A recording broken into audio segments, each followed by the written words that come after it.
You wake slowly. You do not know what pulled you from sleep. There was no loud sound, no sudden movement, only a gradual return to awareness, like a boat drifting toward a shore it never left. The room around you is a small stone chamber in a waystation built long ago, its walls made of rough-hewn blocks fitted without mortar in the old manner. The only light comes from a single high window set into the eastern wall, a narrow rectangle through which the first pale grey of morning seeps like water through a crack in a dam. You lie still under a heavy wool blanket that smells faintly of lanolin and dust, and you watch the light change by degrees so slight they are almost imperceptible.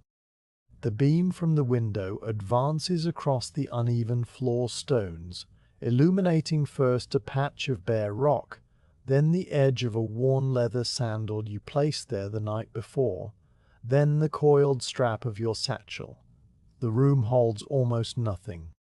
A wooden bench with a straw pallet serves as your bed, and beside it sits a low three-legged stool that carries a small clay oil lamp, now cold and dark. The hearth in the corner is a ring of blackened stones, with a bed of fine grey ash. You remember the keeper banking the fire before the last travellers retired. The ash gives off no heat, only a dry mineral smell that mixes with the morning chill. You breathe in slowly, feeling the cold air reach the back of your throat, and you let the breath out with the same measured pace. There is no hurry. The road outside is empty. The message in your satchel is merely an inventory list for a quartermaster at a garrison 2 days east, and the garrison will not know to expect it at any particular hour. The wax tablets do not care when they arrive. They rest inside their linen wrapping with the patience of stones. You sit up after a long while, pushing the blanket down to your waist and letting the cold air touch your arms and chest. Your tunic is coarse, undyed wool, a simple garment with short sleeves and a hem that falls just above your knees. It has been patched at the left shoulder with a slightly darker thread, a repair you made yourself during a quiet evening at another waystation, and you notice the stitching now as if seeing it for the first time. You rub your eyes with the heels of your hands until the sleep grit dissolves. Then you look around the room again without purpose, simply registering the fact of the stones, the stool, the satchel, the lamp. The waystation is quiet in the way that old buildings are quiet, with a deep silence that seems to rise from the foundations and settle into the timber roof beams. From somewhere far away, perhaps the kitchen yard behind the main hall, you hear the soft clank of a metal pot being moved, then the splash of water poured from a bucket. These sounds are so muted by distance and stone walls that they arrive as impressions rather than disturbances. You swing your legs over the side of the bench and place your bare feet flat on the cold floor. The stones are smooth and dark, polished by campless feet over decades of use. You sit like that for a moment, feeling the cold travel up through your soles and into your ankles, a familiar sensation that you do not find unpleasant. Then you reach for your sandals, which lie side by side under the bench, exactly where you left them. The leather is stiff with the morning cold, and you work it gently between your fingers before slipping the first sandal over your foot. The straps cross over your instep and wrap twice around your ankle before tucking under themselves. You fasten the left one with a slow, deliberate motion, then attend to the right in the same manner, making sure the knot lies flat against your skin so it will not rub as you walk. The process of putting on your sandals is a small ritual that signals the beginning of the day, and you give it your full attention, not because it requires thought, but because it fills the space between sleeping and moving. Once your sandals are secure, you stand up and stretch your arms above your head, reaching toward the low ceiling. The movement pulls at the muscles along your sides and back, and you hold the stretch for a slow count of 3 before lowering your arms. The floorboards creak once under your weight, a brief protest that fades immediately. You walk the 3 steps to the stool where the lamp sits, and you pick up your satchel from the floor beside it. The satchel is made of thick brown leather, darkened along the edges from years of handling, and it closes with a simple bone toggle pushed through a loop. You open it now, not because you are worried about the contents, but because checking the tablets is a habit so deeply ingrained that you do not think about it any more than you think about breathing. Inside the satchel are 2 rectangular wooden tablets, each about the size of a man's hand, bound together with a thin leather cord. The tablets are coated on the inner faces with a layer of beeswax that has been smoothed flat and inscribed with a metal stylus.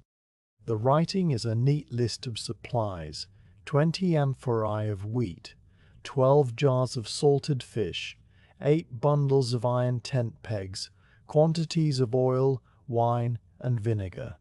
You have read the list many times, and it no longer forms words in your mind. It is simply a pattern of fine lines and curves in the pale yellow wax. You run your thumb lightly over the surface to confirm that the wax is still intact, that no smudging or gouging has occurred during the night. It is as smooth as it was the evening before. You close the tablets, wind the cord around them with 2 careful turns, and wrap them again in the square of linen that protects them from dust and damp. The linen is soft and frayed at the corners, and you tuck the ends under with a practiced tuck before lowering the bundle back into the satchel. You close the toggle and set the satchel on the bench. The room is slightly brighter now. The rectangle of light from the window has stretched to cover the whole length of the bench, and now touches the far wall, where it illuminates a patch of crumbling plaster. You can see the texture of the plaster, the fine cracks that spread like a dried riverbed, and the places where the underlying stone shows through. You take your clay flask from the satchel's outer pocket and unscrew the wooden stopper. The flask contains watered wine, a thin, sour liquid that is more water than wine, and you drink 2 small mouthfuls. The liquid is cool and slightly astringent, and it washes away the dryness of sleep. You replace the stopper and set the flask down. Then you take out your food packet, a square of coarse cloth tied into a knot, and you open it on the bench. Inside is a piece of flatbread the size of your palm, pale and dry, and a wedge of hard cheese wrapped in a separate scrap of cloth. You break off a corner of the bread and place it in your mouth, chewing slowly. The bread has little taste beyond a faint nuttiness, and it requires considerable jaw work to soften. You chew and look at the wall, at the way the light is now picking out individual grains in the stone. The cheese is salty and firm, and you eat it in small bites, alternating with the bread until both are gone. You gather the crumbs from the cloth and shake them into the cold hearth, then fold the cloth and return it to the satchel. Now you are ready to leave, or nearly ready. You pick up the satchel and lift the strap over your head, so that it crosses your body from right shoulder to left hip, the weight settling against your lower back. You adjust the strap once, pulling it forward slightly so the satchel rides higher and closer to your body. The weight is familiar, a presence as constant as your own heartbeat. You walk to the heavy wooden door that leads to the waystation central hall, and you push it open with a flat palm. The door swings on leather hinges without a sound, revealing a larger room with a high ceiling supported by rough-hewn beams. The hearth in this room is larger, a proper fire pit with iron hooks suspended above it, and the keeper is there now, a woman of middle years with grey streaked hair tied back in a simple knot.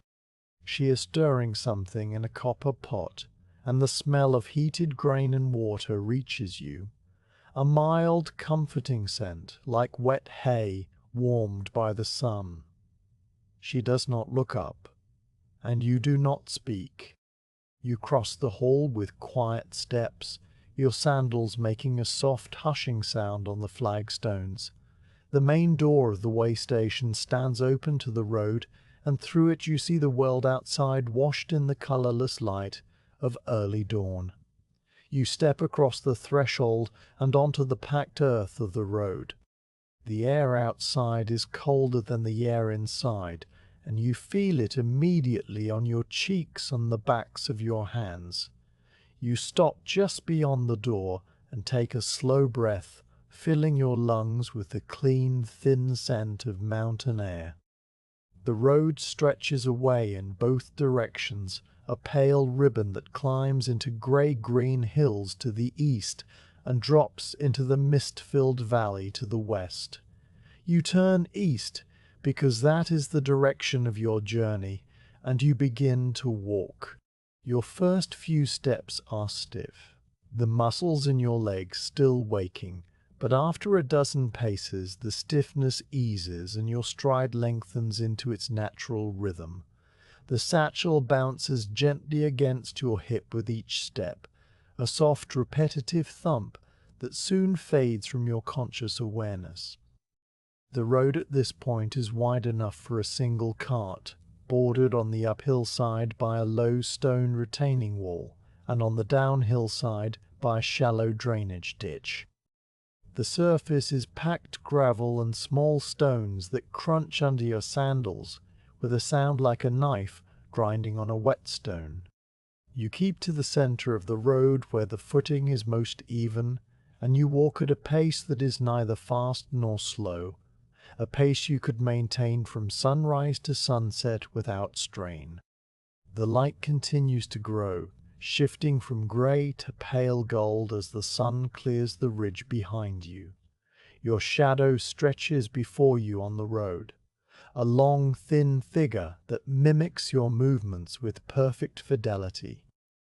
You watch your shadow as you walk, noting the way it glides over the stones, the way it flattens and distorts when it passes over a depression, the way it disappears for an instant when the road curves and the sun aligns directly behind you. It is a quiet companion, and you have walked with it on many mornings. The landscape on either side of the road is a mosaic of cultivated land and wild scrub. To your left, the hillside rises in terraces planted with olive trees, their silvery leaves stirring in a breeze so faint you cannot feel it on your skin. The trees are old, their trunks gnarled and twisted into shapes that suggest slow, patient endurance. Some of the terraces are edged with dry stone walls, and you can see the individual stones, each one placed by hand, each one fitting against its neighbours without mortar. To your right, the land falls away into a broad valley filled with a white mist that obscures everything below. The mist is flat on top, like a layer of wool, and from it rise the tops of cypress trees, dark green spikes that look like sentinels standing guard over the hidden fields. The scene is so still that it might be a painting on a wall, except for the very slow drift of the mist, which inches its way down the valley like a living thing made of vapor. You walk and you breathe, and you let your thoughts wander where they will. They drift toward the garrison that awaits the tablets, a small fort on a hill near a river whose name you can never quite remember. You picture the quartermaster, a man with ink-stained fingers and a perpetual frown, unrolling the inventory list and checking each item against his own records. You picture the storerooms with their rows of clay amphorae, their stacks of wooden boxes, their racks of iron tools all hanging in neat rows. These images are not vivid. They are half-formed impressions, more like memories of a memory. You do not dwell on them. They rise and fall like the mist, and you let them go. The road offers no resistance to your presence, only a continuation of its ancient, patient surface. After some time, you come to a milestone set into the ground at the road's edge. It is a cylindrical stone about waist high, its top rounded by weather, its sides carved with numerals that indicate the distance to the next waystation. You pause beside it, not to read the numbers which you already know, but to adjust the strap of your sandal, which has begun to press against a tender spot on your ankle. You kneel on the gravel, setting the satchel on the ground beside you, and you work the leather strap loose with careful fingers. The skin beneath is slightly pink but not blistered, and you reposition the strap to cross at a slightly different angle before retying the knot. While you are kneeling, you notice the small plants growing at the base of the milestone, a cluster of tiny white flowers with yellow centers, their petals still folded from the night, their stems slender and pale green. A single ant moves among them, following a path known only to itself. You watch the ant for a while, its small black body navigating the terrain of stem and stone and petal, and you feel no impatience, no urge to hurry it along. When the ant disappears into a crack in the milestone, you stand up, dust the gravel from your knee, and resume walking. The sun is fully above the ridge now, and the air is beginning to warm. You loosen the neck of your tunic and push your cloak back from your shoulders so that it hangs from the clasp at your throat. The cloak is a simple rectangle of dark wool, and it falls in folds that sway with your movement.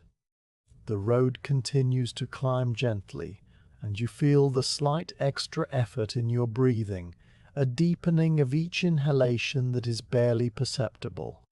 You pass a fig tree growing wild beside a bend, its leaves large and hand-shaped, its branches heavy with small green fruits that will not ripen for another month. The smell of the fig tree is milky and green, and it mingles with the dust scent of the road and the dry herb aroma of the scrubland. Ahead of you, the road curves around a shoulder of the hill and disappears from view. You have walked this road before many times, and you know what lies beyond the curve, another long stretch of gravel and stone walls and olive terraces, then a gentle descent into a pine forest that marks the halfway point, the next waystation. You do not think about the forest now. You think about the present moment, the feeling of the road under your sandals, the weight of the satchel, the temperature of the air on your arms. These sensations are enough. They fill your awareness like water filling a bowl, leaving no room for anything else. You walk on. The curve in the road approaches slowly, and then you are at the curve, and then you have passed it, and the road straightens again. The view opens up, revealing a wider panorama of the hills to the north, fold after fold of green and grey receding into a blue distance.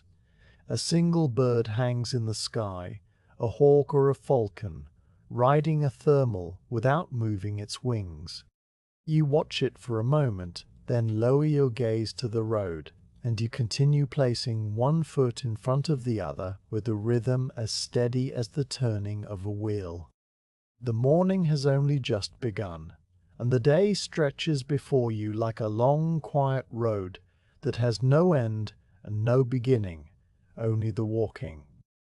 The road begins its gentle descent almost without you noticing. One moment the ground underfoot is level, The next, there is a subtle downward tilt that changes the angle of your stride, and you adjust automatically, leaning back just enough to keep your balance. The gradient is so slight that a cart left unattended would barely roll, and you feel it more in the shifting pressure on your knees than in any visible change. The light has shifted too, the sun climbing higher behind you so that your shadow now walks your right side rather than stretching out ahead. It keeps pace with you on the pale gravel, a silent dark twin that glides over the small stones and dips into the shallow ruts left by wagon wheels. The cultivated land begins here. On both sides of the road, the wild scrub of the upper slopes gives way to orderly rows of olive trees planted in terraces that step down the hillside like a giant staircase. Each terrace is held in place by a dry stone wall, the stones fitted together with a care that speaks of generations of farmers who knew every rock by its shape. The olive trees themselves are ancient, their trunks thick and twisted into hollow forms that collect shadows in their folds. Their leaves are narrow and silvery green, and when the breeze moves through them, they turn to show their pale undersides, creating a shimmering effect like light on water. You've walked past olive groves on many journeys, and the sight is as familiar as the back of your own hand, yet you notice small details as you pass, a fresh scar on a trunk where a branch was recently pruned, a scatter of last season's fallen fruit lying dark and wrinkled at the base of a wall, a single hoe leaning against a terrace edge where a farmer left it at the end of the previous day. The gravel underfoot has changed character too.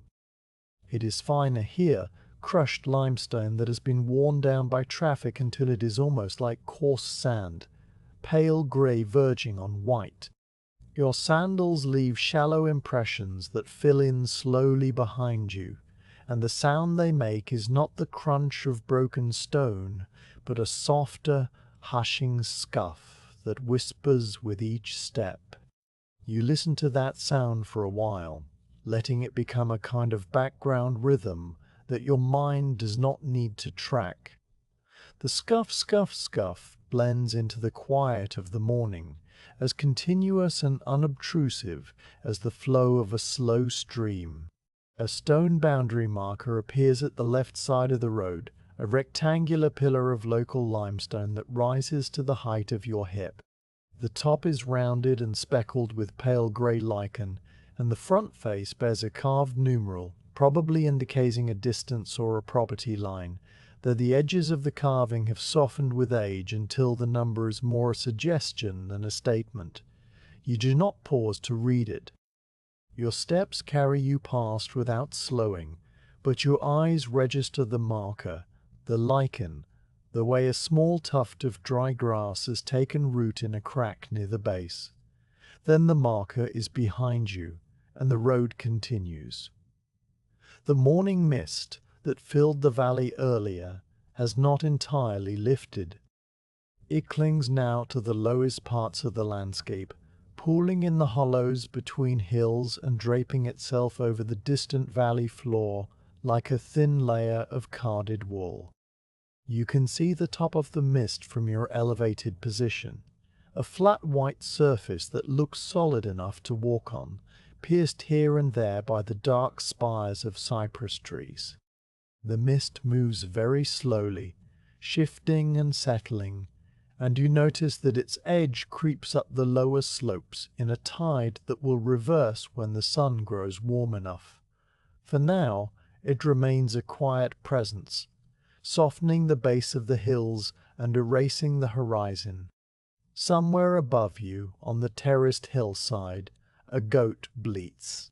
The sound is thin and high, carrying easily through the still air, and it is answered a moment later by another goat further up. You cannot see the animals. They are hidden among the olive trees or behind the stone walls, but you can picture them, shaggy brown and white creatures with horizontal slit eyes and a habit of standing motionless on the highest rocks. The bleating fades, and in its place comes the distant bark of a farm dog, a single deep note that rolls across the valley and then stops. The dog does not bark again, and the silence that follows feels deeper than before. You have heard these sounds on every journey through this landscape, farm dogs and goats and the occasional bray of a donkey, and they are so woven into the fabric of the road that you hardly notice them except as confirmations that the world continues around you while you walk. A thin column of smoke rises from a farmhouse chimney in the middle distance. The farmhouse itself is mostly hidden by a fold in the hillside, but you can see the smoke plainly, a pale grey ribbon that climbs straight up for a short distance and then bends sharply to the east as it meets a layer of moving air. The smoke flattens and dissipates, becoming a faint haze that merges with the sky, and as you watch, the column wavers, thickens, thins again, shaped by a fire being tended by someone you will never meet. The smell of wood smoke reaches you a few moments later, faint and clean, more of a hint than an aroma. You inhale it as you walk, and then the road bends slightly and the smoke is no longer visible, though the smell lingers for a while. Your mind drifts to the contents of your satchel, as it often does on long walks. The wax tablets are there, wrapped in their linen, pressing against your lower back with a familiar weight. You think about the words scratched into the beeswax, the quartermaster's list, wheat, salted fish, iron tent pegs, oil, wine, vinegar. You try to picture the letters in your mind, the neat rows of stylus marks, but the words do not hold their shape. They blur and dissolve, becoming simply the memory of a pattern, a series of lines and curves that no longer carry meaning. You have carried this list so many times that it has ceased to be information and has become instead a kind of talisman, a small object whose purpose is simply to be carried. The wax does not care if you read it. The quartermaster does not care if you are dead. The quartermaster does not care if you arrive today or tomorrow. The list exists and you carry it, and that is the entirety of the arrangement. The satchel strap has been pressing on your right shoulder for some time now, and the familiar ache has begun to settle into the muscle, where the strap crosses your collarbone. You reach up with your left hand, hook your fingers under the strap, and lift it slightly away from your body. The relief is immediate and small. You shift the strap across the back of your neck, sliding it from your right shoulder to your left, a maneuver you have performed countless times. The weight settles into a new position, and the ache in your right shoulder fades while a new pressure begins on your left, a reminder that comfort on a long walk is never permanent, only redistributed. You adjust the strap once more, pulling it forward so the satchel rides higher against your ribs, and then you let your hand fall back to your side. The strap will need shifting again in an hour or two, and you will shift it, and that will be fine. The road descends further, and the olive groves on your right give way to a small vineyard. The vines are old, their trunks gnarled and thick, trained onto low wooden trellises that run in parallel rows down the slope. The leaves are bright green and heart-shaped, and tiny clusters of hard green grapes hang beneath them, each cluster no bigger than your thumb. The soil between the rows is freshly turned, dark and damp-looking, and you can see the evenly spaced marks of a hoe where a worker has been clearing weeds. A wooden bucket sits at the end of one row, half full of pulled weeds, the leaves already beginning to wilt in the morning sun. The vineyard is empty of people, but the evidence of their labor is everywhere, in the neat rows and the turned earth and the bucket and the pruned canes tied to the trellises with strips of bark. You walk past the vineyard and come to a section of the road that has been recently repaired. The surface here is darker, newer gravel mixed with larger stones that have not yet been worn smooth by traffic. Your sandals make a different sound on this section, a sharper crunch that echoes slightly off the retaining wall. The repair extends for perhaps 50 paces, and at its end you see the pile of leftover gravel and a wooden tamper lying on its side, tools left by the road crew until they return. The transition back to the older, finer gravel is marked by a line of scattered stones, and your steps resume their softer rhythm as you cross it. A small stream crosses under the road ahead, carried through a stone culvert that is barely visible from the surface. You hear the water before you see it, a faint liquid trickle that grows louder as you approach. The culvert opening is a dark rectangle in the side of the road embankment, and water spills from it into a shallow channel lined with watercress and ferns. The cress is a brilliant green, and droplets of water cling to its round leaves, catching the sunlight in tiny flashes. You stop at the edge of the road and look down at the stream. The water is clear and brownish, moving quickly over a bed of rounded pebbles, and you can see the shadows of small fish darting against the current. You kneel beside the stream, unstop your clay flask, and hold it under the flow. The water is cold enough to numb your fingers, and you let the flask fill slowly, watching the bubbles rise and break. When it is full, you lift it to your lips and drink. The water tastes of stone and moss and the high country from which it flowed, a clean taste that washes the dust from your mouth. You drink again, then refill the flask and replace the stopper with a firm twist. As you stand, you notice a small shrine set into the retaining wall beside the stream, a niche containing a clay figurine of a household god, faded with age, with a tiny offering bowl in front of it containing a single dried flower. Someone passed this way and left a small token. You passed this way and left a small token. You pass this way and leave only your gaze. The road continues its descent, and the terraced hillsides become more closely cultivated. You pass a field of barley, the stalks pale gold and almost ready for harvest, their heavy heads nodding in the breeze. The field is fringed with wildflowers, poppies and cornflowers, and a scattering of white daisies, and the colours are so vivid against the pale barley that they seem almost artificial. A path leads from the road through the barley toward a farmstead you cannot see, a narrow track beaten down by feet and hooves, and you glance down it as you pass, seeing the way the barley leans inward over the path, as if trying to reclaim it. The path vanishes into the grain, and you look back to the road. You shift the satchel strap again, this time from left shoulder back to right, and you feel the ache begin its slow migration. The morning is approaching its midpoint now, and the sun is warm enough that you have removed your cloak entirely and tied it around your waist. The air on your bare arms is pleasant, neither hot nor cold, a temperature that does not require thought. You walk and you breathe and you let the landscape flow past you, like water flowing past a stone.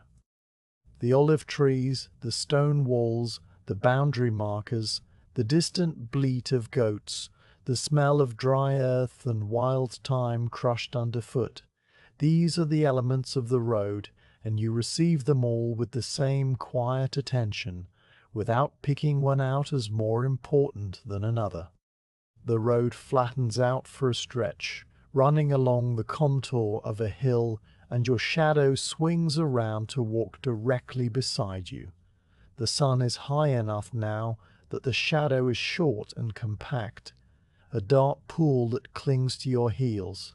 You pass a cart track that branches off to the left and disappears into a grove of fig trees, their leaves hand-shaped and deeply lobed.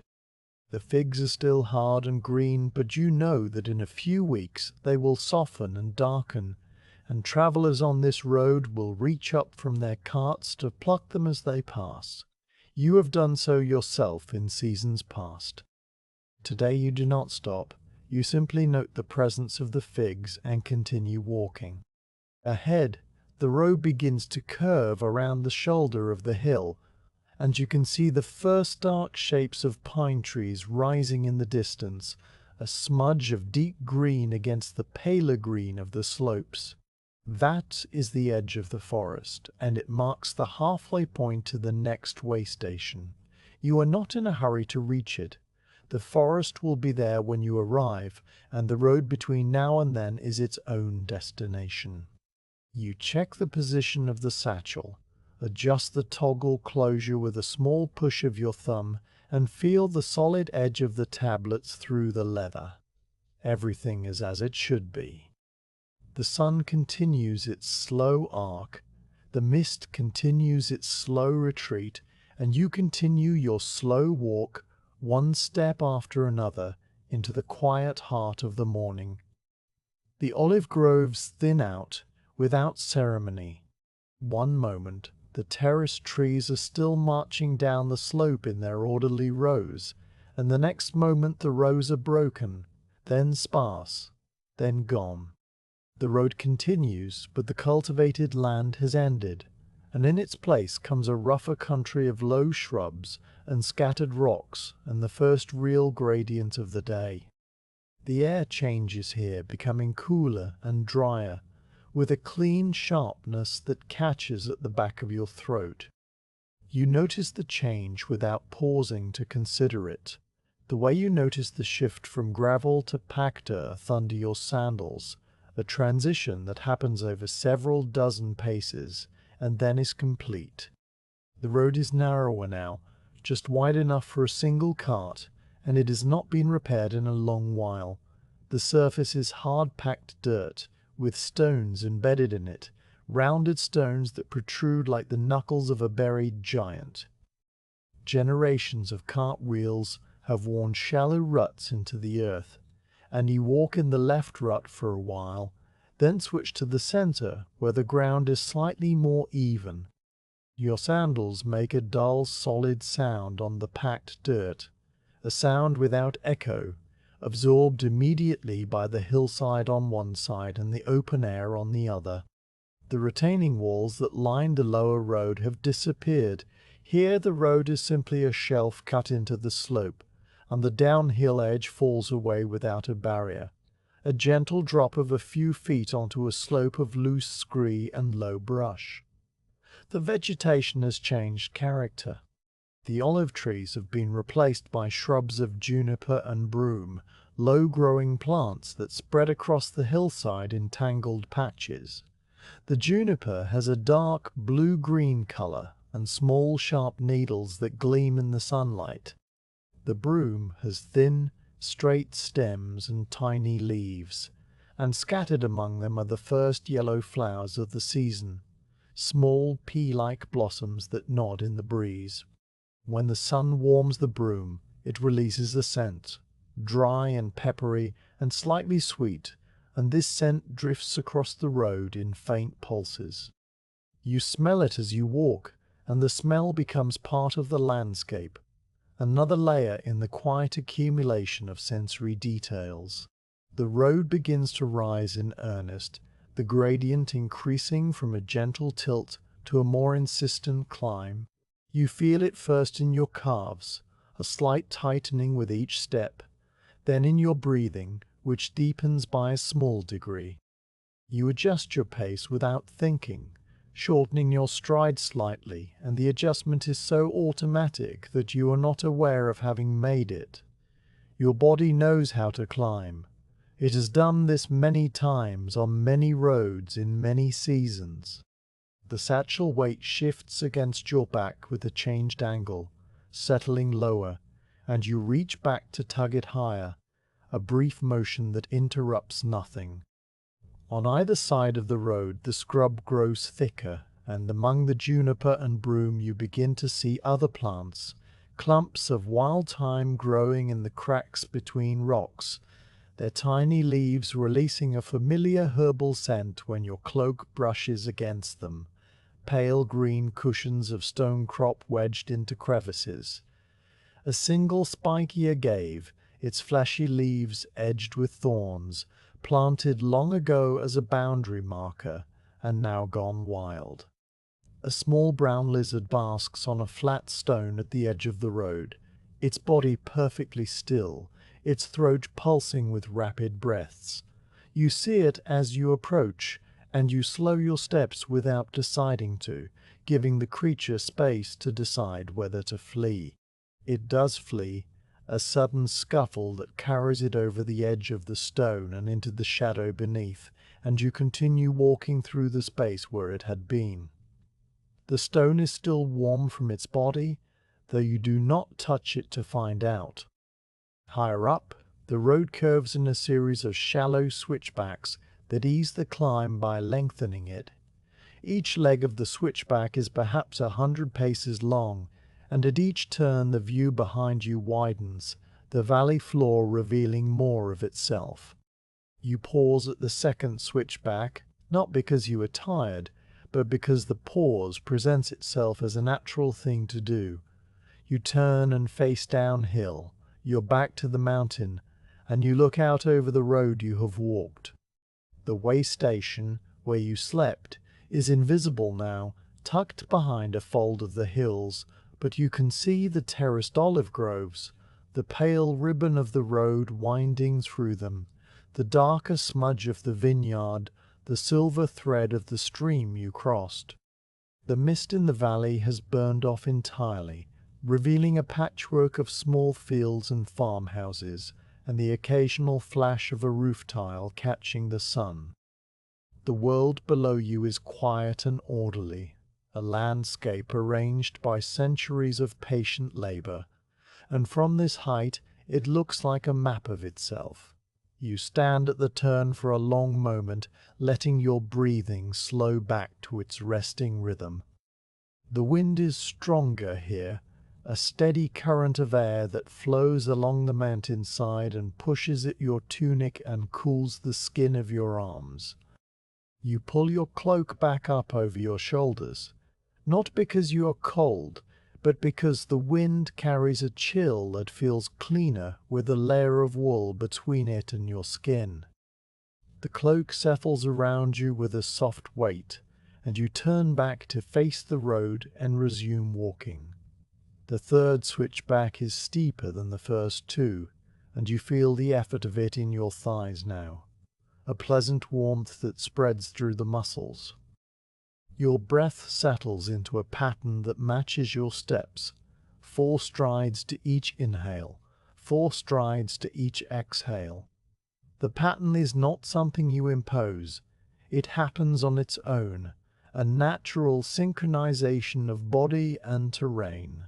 You listen to your breathing for a while, the steady in and out, the slight rasp at the end of each exhale, and then you stop listening and let it continue without your attention. A rock fall has spilled across the road at the top of the third switchback, a fan of loose stones and gravel that must have come down during the winter rains. The stones are angular and sharp, not yet rounded by traffic, and you pick your way across them carefully, placing each foot with deliberation. The stones shift under your weight with small clicking sounds, and you pause once to steady yourself with a hand against the uphill slope. The surface of the slope is rough and warm, and small grains of dirt cling to your palm when you push off again. On the far side of the rockfall, the road is undamaged, and you resume your normal stride. The juniper and broom have grown sparser now, giving way to bare rock and tough mountain grasses that grow in isolated tufts.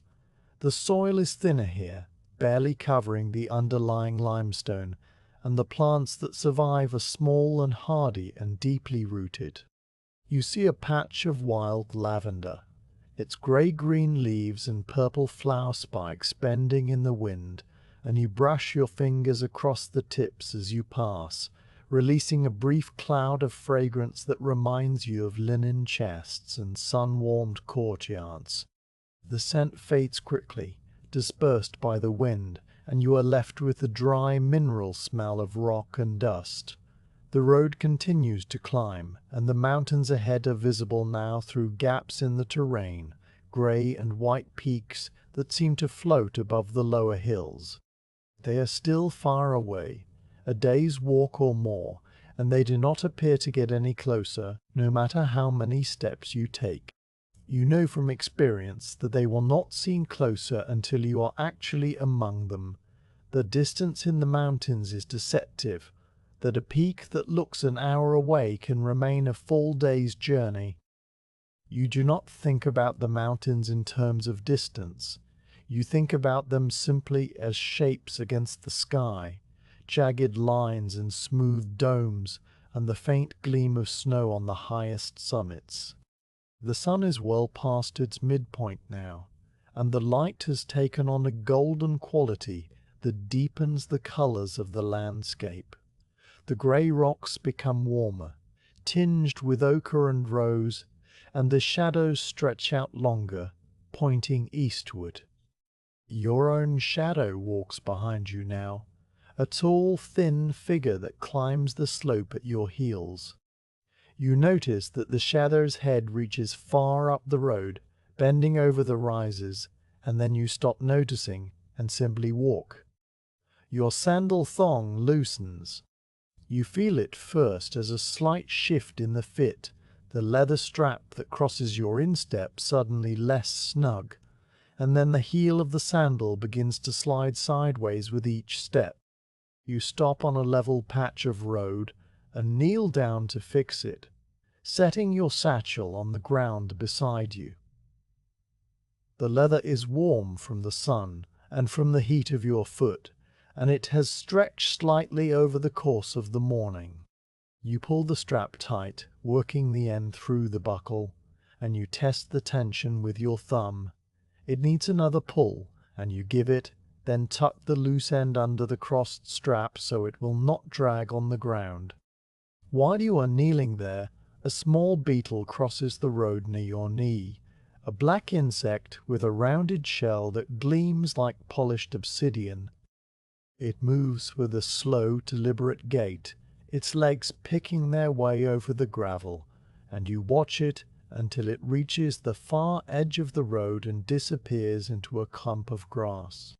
Then you stand up, test the sandal with a few steps, and continue on your way. The road levels out for a short stretch along a ridge, and you can see for miles in both directions.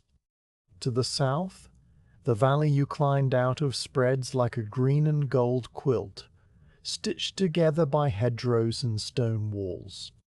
To the north, the land drops away into a different valley, one you have not yet entered, darker and more heavily forested, with the glint of a river running along its bottom. The road will descend into that valley eventually, but not yet. First it must climb higher, over a shoulder of the mountain, and then down through a forest of pines. You have walked this route before, and you know its rhythms, its rises and falls, its places of rest, and its places of effort. The knowing is not a conscious map in your mind. It is a bodily memory stored in your legs and lungs, and in the weight of the satchel against your back. You stop to drink from your clay flask, the water still cool from the stream you filled it at, now several hours behind you. The water tastes faintly of the clay, a clean, earthy taste, and you drink slowly, letting each mouthful sit in your mouth for a moment before swallowing. You eat a dried fig from the small supply in your satchel's outer pocket, the fruit tough and sweet and studded with tiny seeds that crunch between your teeth. The fig gives you a small renewal of energy. Nothing dramatic, just a quiet sustaining that will carry you through the next hour or two. You wipe your fingers on the edge of your tunic and resume walking. The ridge narrows, and the road hugs the mountainside with a drop on the right that becomes steeper as you climb. A low parapet of piled stones has been built along the edge, and you walk closer to the uphill side, not out of fear, but out of a practical preference for solid ground under your feet. The wind is stronger on the exposed ridge, and it hums in your ears and tugs at the edges of your cloak. You bow your head slightly and keep walking, and the wind becomes just another element of the road, a pressure against which you lean without really noticing. A lone tree stands at the highest point of the ridge, a weathered pine with a trunk bent horizontal by years of wind. Its branches all grow on the leeward side, giving it a lopsided flag-like appearance, and its needles are a dusty green that looks almost grey. The tree is a landmark you recognize. You have passed it on every journey, and it marks the point where the road begins its long traverse across the mountain shoulder. You pause beside it, touching the rough bark with your palm. The bark is deeply furrowed and warm from the sun, and flakes of it come away on your hand, small dry pieces that smell of resin. You let them fall to the ground and brush your palm against your tunic, and then you walk on, leaving the tree behind to continue its solitary vigil. The road turns from the ridge and cuts across a steep slope, a traverse that requires no climbing but also no descent, a long level path that contours the mountain. The surface here is loose in places, small stones and gravel that have eroded from the slope above, and you step carefully, testing each foothold before committing your weight.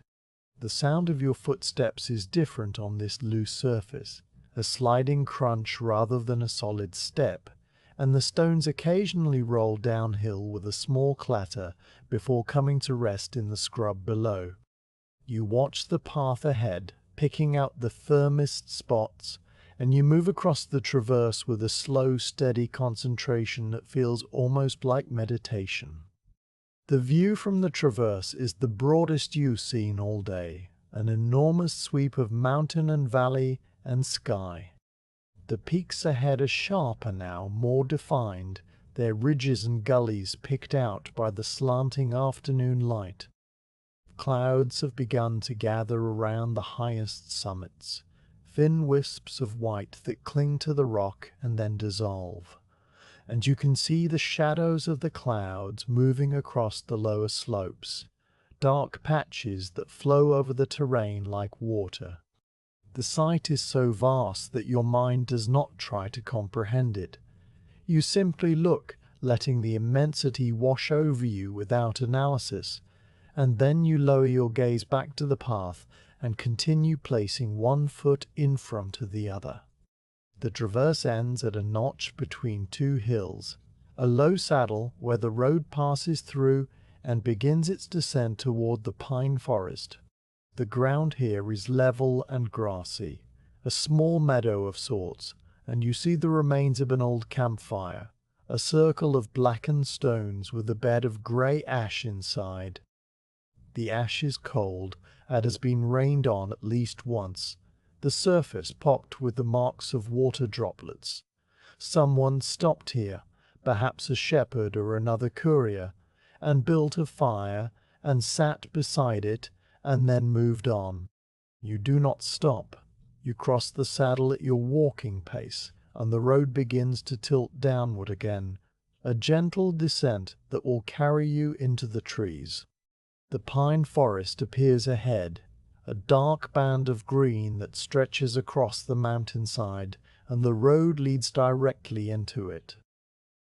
You can see the individual trunks now, tall and straight and closely spaced, and the space beneath them looks cool and dim even from a distance. The scent of resin reaches you on the wind, faint but unmistakable, a clean, sharp smell that promises shade and stillness. The afternoon is wearing on, and the light has begun to soften, losing its midday harshness and taking on the golden warmth of the hours before evening. Your shadow has grown long again, stretching out ahead of you and pointing toward the forest like a guide. You walk toward the trees, and your pace does not change, and the road continues under your sandals with the same patient surface it has offered all day. The climb is behind you now, the descent ahead, and the walking remains exactly what it has always been. A quiet, steady movement through a world that asks nothing more of you than your presence. The road brings you to the spring without announcement. You have been walking along the contour of the mountain, the ground underfoot a mix of packed earth and small stones, the scrub on either side low and dusty, and then the limestone outcrop appears ahead on the right, a pale grey shoulder of rock pushing out from the hillside like the prow of a stone ship. You've seen this outcrop before, on every journey you've taken along this road, and your body recognizes it before your mind does. Your pace slows by a fraction, your shoulders relax, and the satchel strap suddenly feels heavier, as if the weight knows it will soon be set down. The outcrop is not large, perhaps twice the height of a man and 3 times as wide. Its surface pitted and grooved by weather, its top crowned with a fringe of wiry grass and a single small shrub that has found a foothold in a crack. At its base, where the rock meets the soil, there is a dark, wet stain that spreads downward like a shadow made of water. You step off the road and onto a flat area of beaten earth that generations of travelers have worn smooth. The ground here is packed hard, almost like stone itself, and it holds the faint impressions of many feet and the occasional hoofprint baked into the dust. You stand for a moment at the edge of this resting place, looking at the spring. The water emerges from a horizontal crack in the limestone about waist high, a seam that runs the width of the outcrop and weets moisture along its entire length. Most of the crack is merely damp, glistening darkly in the sunlight, but at one point the water gathers itself into a slow, steady drip that falls into a basin carved into the rock below. The basin is a shallow bowl, roughly oval, its edges smoothed by the touch of countless hands and the patient work of water over centuries. The inside of the basin is stained a pale greenish-grey, where the water has left a film of mineral deposits, and at the bottom a layer of fine sediment shifts gently with each drip. The water is so clear that you can see the texture of the rock beneath it, the tiny pits and fissures magnified by the liquid lens. You lower your satchel from your shoulder and set it on a flat stone that juts out from the base of the outcrop, a natural shelf that seems placed there for exactly this purpose. The satchel settles with a soft thump, the leather creasing as the weight comes to rest. You straighten up and feel the immediate lightness in your shoulders, a sensation that is always slightly surprising even though you expect it. You roll your shoulders once, slowly, feeling the muscles stretch and then settle, and then you turn your attention back to the spring. You kneel on the packed earth in front of the basin, the ground cool through the wool of your tunic. From this close, you can hear the individual drips, each one a tiny musical plink that echoes slightly against the rock face. The sound is so regular that you could count time by it, a slow metronome set by the mountain itself. You lean forward and cup your hands under the drip, waiting for the water to pool in your palms. The first drops are shockingly cold, and they send a small shiver up your wrists. When your hands are half full, you lift them to your lips and drink. The water is cold and tastes of stone, a clean mineral taste with a faint sweetness underneath, and it washes away the dust and the dryness of the road.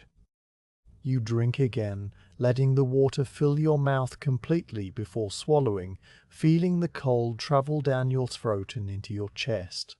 Then you splash a little water onto your face, rubbing it over your forehead and cheeks and the back of your neck. The water cuts through the layer of sweat and dust, and the air feels cooler on your damp skin. You wipe your face with the edge of your cloak and sit back on your heels, breathing slowly, feeling the water settle inside you. After a moment, you unstop your clay flask and hold it under the drip, letting the water fall directly into the narrow neck. The filling takes time. The drip is slow and the flask is not large, but you wait without impatience, watching the water level rise by fractions.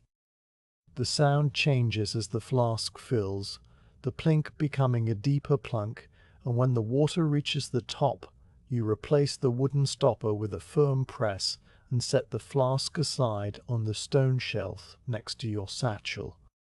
The flask glistens with droplets, and a small puddle forms under it on the rock, slowly spreading outward. You stand up and stretch your arms above your head, reaching toward the sky, and your spine gives a satisfying series of small cracks.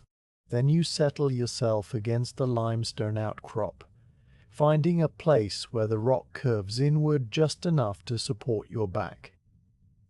The stone is warm from the sun, and the warmth seeps through your tunic and into your muscles. You sit with your legs stretched out in front of you, ankles crossed, and you let your head rest against the rock. From this position, you can see the road where it continues along the mountainside, empty and still, and above the road, the high peaks that were hidden earlier in the day are now fully visible, their ridges sharp against the pale blue sky.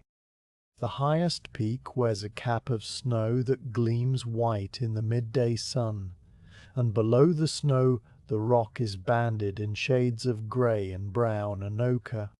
Clouds drift across the peaks in slow procession, small puffs of white that barely move, their shadows sliding across the rock face like dark water. You reach into your satchel and take out your food packet, the square of coarse cloth tied into its familiar knot. You untie it with slow fingers, spreading the cloth on your lap, and inside you find the remaining piece of hard cheese and a handful of dried figs. The cheese is pale yellow and firm, with a few small cracks running through it where it has dried in the sun. You break off a corner and place it in your mouth, letting it sit on your tongue for a moment before you begin to chew. The cheese is salty and slightly sharp, and it softens slowly, releasing its flavor in small waves. You chew it thoroughly, then take a bite of a dried fig, the fruit sweet and dense and studded with tiny seeds that crunch between your teeth. You eat slowly, alternating between cheese and fig, not rushing, not counting the bites. The food is simple and good, and it fills the quiet hunger that has been building since morning. While you eat, you watch the clouds. They are high and thin, moving across the peaks with a slowness that makes their motion almost imperceptible. If you stare at a single cloud for a while, it seems not to move at all, but if you look away and then look back, it has shifted, reformed, stretched into a new shape. One cloud detaches from the main cluster and drifts eastward, its edges dissolving into the blue, and you follow its progress until it is no longer a cloud, but only a faint haze. Another cloud, smaller and rounder, passes over the snowcap and turns briefly pink, catching some reflection from the rock below. The sky behind the clouds is a deep, even blue, the kind of blue that seems to go on forever and you let your gaze rest on it without focusing on any particular point. The raven arrives without warning. One moment the sky is empty, except for clouds, and the next moment the bird is there, a black shape crossing your field of vision from left to right. It flies with slow, deliberate wing beats, each stroke carrying it forward in a smooth arc, and it passes directly between you and the sun, so that for an instant it becomes a silhouette, a cutout of darkness against the brightness. Its shadow races across the ground, a dark patch that slides over the packed earth, over the stone shelf, over your outstretched legs, and then continues down the slope and out of sight. The bird itself does not pause or look down. It is simply crossing from one place to another, following a route known only to itself. You watch it until it becomes a small dot, then nothing, and the sky is empty again. You finish the last of the figs and fold the cloth carefully, tucking the edges under and retying the knot. You place the packet back in the satchel, then you take out the wax tablets. The linen wrapping is warm from the heat of your body, and you unroll it slowly, revealing the two wooden rectangles bound together with their leather cord. The wood is smooth and dark from handling, and the edges are slightly rounded. You turn the tablets over in your hands, checking the corners for cracks, running your thumb along the seam where the two halves meet. Everything is intact, the cord tight, the hinges sound. You unwind the cord and open the tablets like a small book, exposing the wax surfaces inside. The wax is pale yellow, almost the color of fresh butter, and it is perfectly smooth except for the fine lines of the stylus marks. You hold the tablets flat and tilt them toward the light, and the writing appears as a faint pattern of shadows. The inventory list that you have read so many times it has become more texture than text. You trace the edge of the wax with your fingertip, feeling the slight give of the material, the way it yields just a little under pressure. The wax is still firm, not softened by the day's warmth, and there are no smudges or scratches. You close the tablets, wind the cord around them with 2 careful turns, and wrap them again in the linen, tucking the ends under with the same practiced motion you've used 100 times. You place the bundle back in the satchel and close the toggle. The rest has been exactly long enough. You do not decide to leave. The decision makes itself, and you find yourself rising to your feet, brushing the dust from the back of your tunic and reaching for the satchel. You lift it by the strap and settle it against your body, this time pulling it over your head, so that the strap crosses your chest diagonally. The weight falls into its familiar place against your lower back, and you adjust it once, a small tug that aligns the satchel with the curve of your spine. You pick up your clay flask from the stone shelf and tuck it into the outer pocket of the satchel, feeling the coolness of the water through the leather. Then you stand for a moment, looking at the spring, at the steady drip of water into the basin, at the wet stone and the moss, and the small patch of green that thrives in the constant moisture. The spring will continue to drip while you walk, through the afternoon and the night, and the next day, and all the days after, whether anyone stops to drink or not.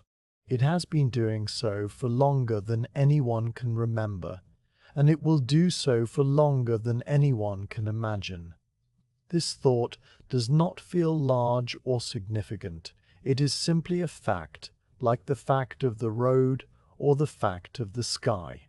You step back onto the road, your sandals crunching on the gravel, and you turn eastward.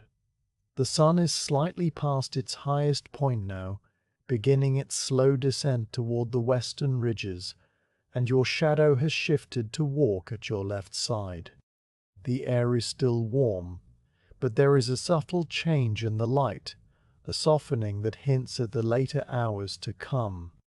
You walk away from the spring, and the sound of the dripping water fades gradually. A few more plinks reaching your ears, then only the scuff of your sandals and the whisper of the wind through the scrub. The road continues along the contour of the mountain, a pale line that cuts across the slope, and you follow it as you have followed it all morning, one step after another, at the same unhurried pace. The landscape around you is open again, the low shrubs and scattered rocks spreading outward on both sides. The high peaks remain visible on your right, and you glance at them from time to time, noting the way the clouds have shifted, the way the snowcap catches the light, the way the shadows on the rock faces have deepened. You walk and you breathe, and you let your thoughts settle into the rhythm of your stride. The rest at the spring has refreshed you in a quiet way, not a burst of energy, but a gentle renewal, like a cloth wiped clean. Your legs feel steady, your shoulders loose, and the satchel rides comfortably against your back. The road rises slightly ahead, a shallow incline that leads toward a distant stand of pine trees, and you lean into the climb without changing your pace. As you walk, you notice a small wild flower growing at the edge of the road, a single bloom with pale purple petals and a yellow center, its stem slender and bending in the breeze. You look at it as you pass, registering its color and shape, and then it is behind you. Further on, a grasshopper launches itself from a patch of dry grass, its wings making a dry clicking sound, and it lands a few feet away and disappears into the undergrowth. These small events happen and are gone, and you receive them with the same calm attention with which you receive the road itself. Nothing demands your response, and you give none. The road bends gently to the left, and the view opens up to reveal the pine forest ahead, a dark band of trees that stretches across the mountainside like a blanket. The forest is still some distance away, perhaps an hour's walk, but you can see the individual trunks now, tall and straight, and the space beneath them looks cool and shadowed. The scent of resin reaches you faintly on the wind, a clean sharpness that mingles with the dry herb smell of the scrub. You walk toward the trees, and the afternoon stretches before you, long and quiet and full of the same steady movement that has carried you through the morning and the midday rest. The spring is behind you now, and the forest is ahead, and the road connects them with its patient, unchanging surface. You place one foot in front of the other, and the walking continues. The road leads you into the forest without a clear boundary, the way one season slips into another. The scrub on either side grows taller and denser, the scattered junipers giving way to thicker brush, and then the first pines appear, solitary at first, their trunks rising straight from the rocky soil with a quiet authority. You pass between two of them as though passing through a gate, and suddenly you are inside. The transition is subtle but complete. The quality of light changes, the temperature of the air drops by a small but noticeable degree, and every sound you make is altered. The open sky that has been your companion all morning retreats to a high, fragmented canopy, visible only in patches through the dark green needles. The forest is old.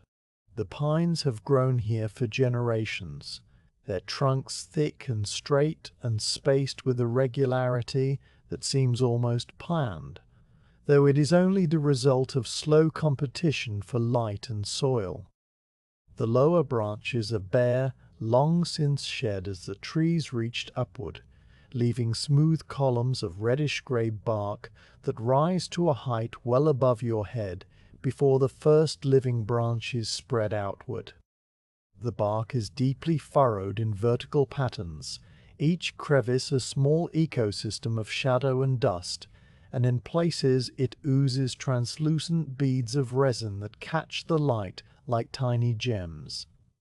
The scent of that resin fills the air, a clean, sharp fragrance that feels medicinal and ancient, and you breathe it in deeply as you walk, letting it coat the back of your throat. The ground underfoot changes completely. The packed earth and gravel of the open road give way to a thick carpet of fallen pine needles, layer upon layer of them, deposited over many seasons and never cleared. The needles are a uniform reddish-brown, dry and brittle on the surface, but softer underneath, and your sandals sink into them slightly with each step. The sound of your walking is transformed.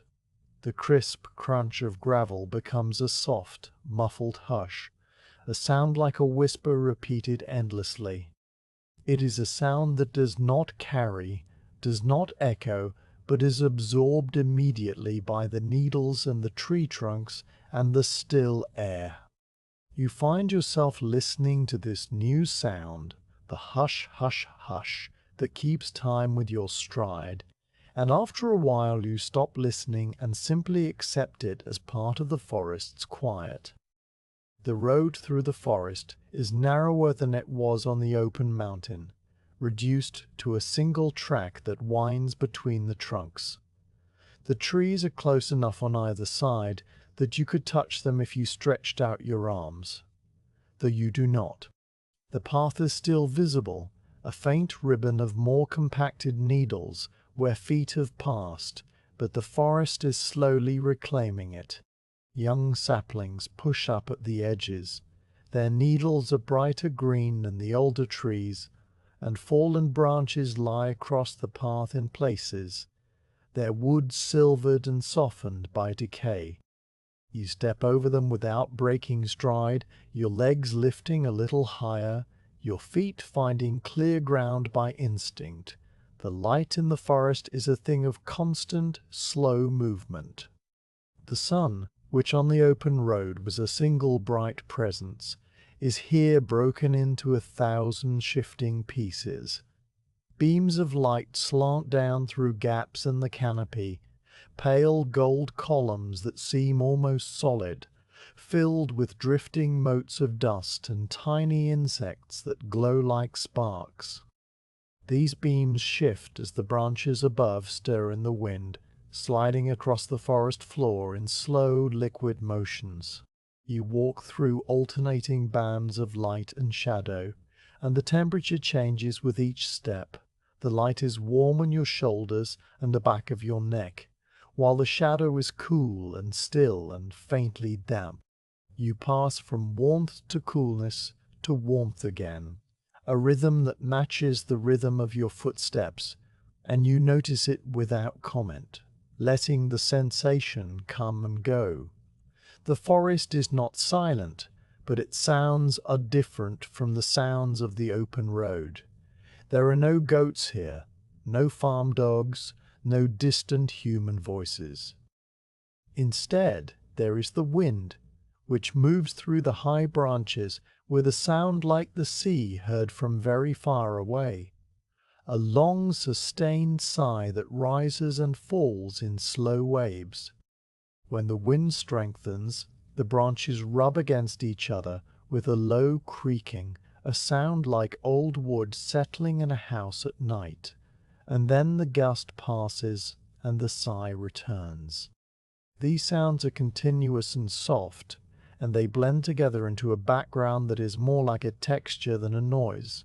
You hear the wind and the creaking and the hush of your own footsteps, and beneath all of these, a deeper quiet that the forest holds at its core.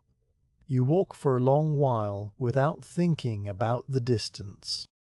The path curves gently to the left, then straightens, then curves to the right around a massive trunk that must be older than any living memory.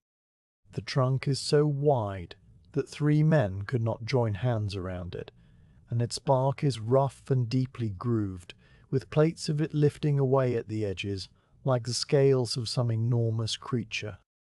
You pass close to it, and your shoulder nearly brushes the bark, and you smell the deep ancient scent of the wood itself, a smell like dry earth and thyme. Then the path straightens again, and the great tree is behind you, and you continue on. A small detail catches your eye at the base of a trunk to your left, a cluster of pale mushrooms growing from the dark soil where the needles are thinnest.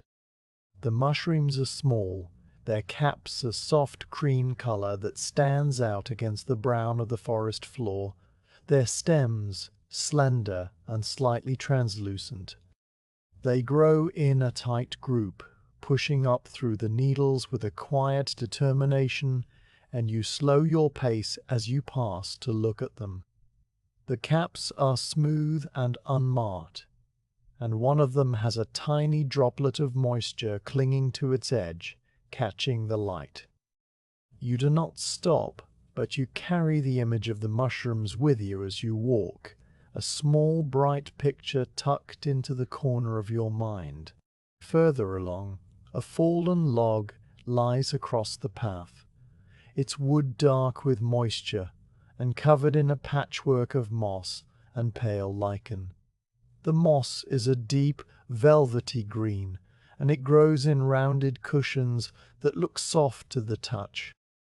The log has been there for some time, and the path has adjusted, a slight detour worn into the needles on the uphill side.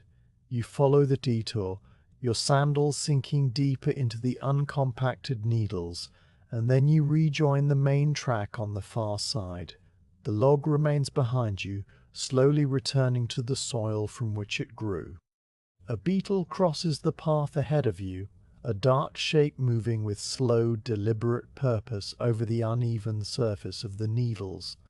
It is a large beetle, its carapace a glossy black with a faint bronze sheen, and its legs move in a steady, wave-like pattern, each one lifting and setting down in sequence. You slow your pace instinctively so that you will not step on it, and you watch its progress for the few moments it takes to cross from one side of the path to the other. When it reaches the far edge, it disappears under a loose mat of needles, and the path is empty again.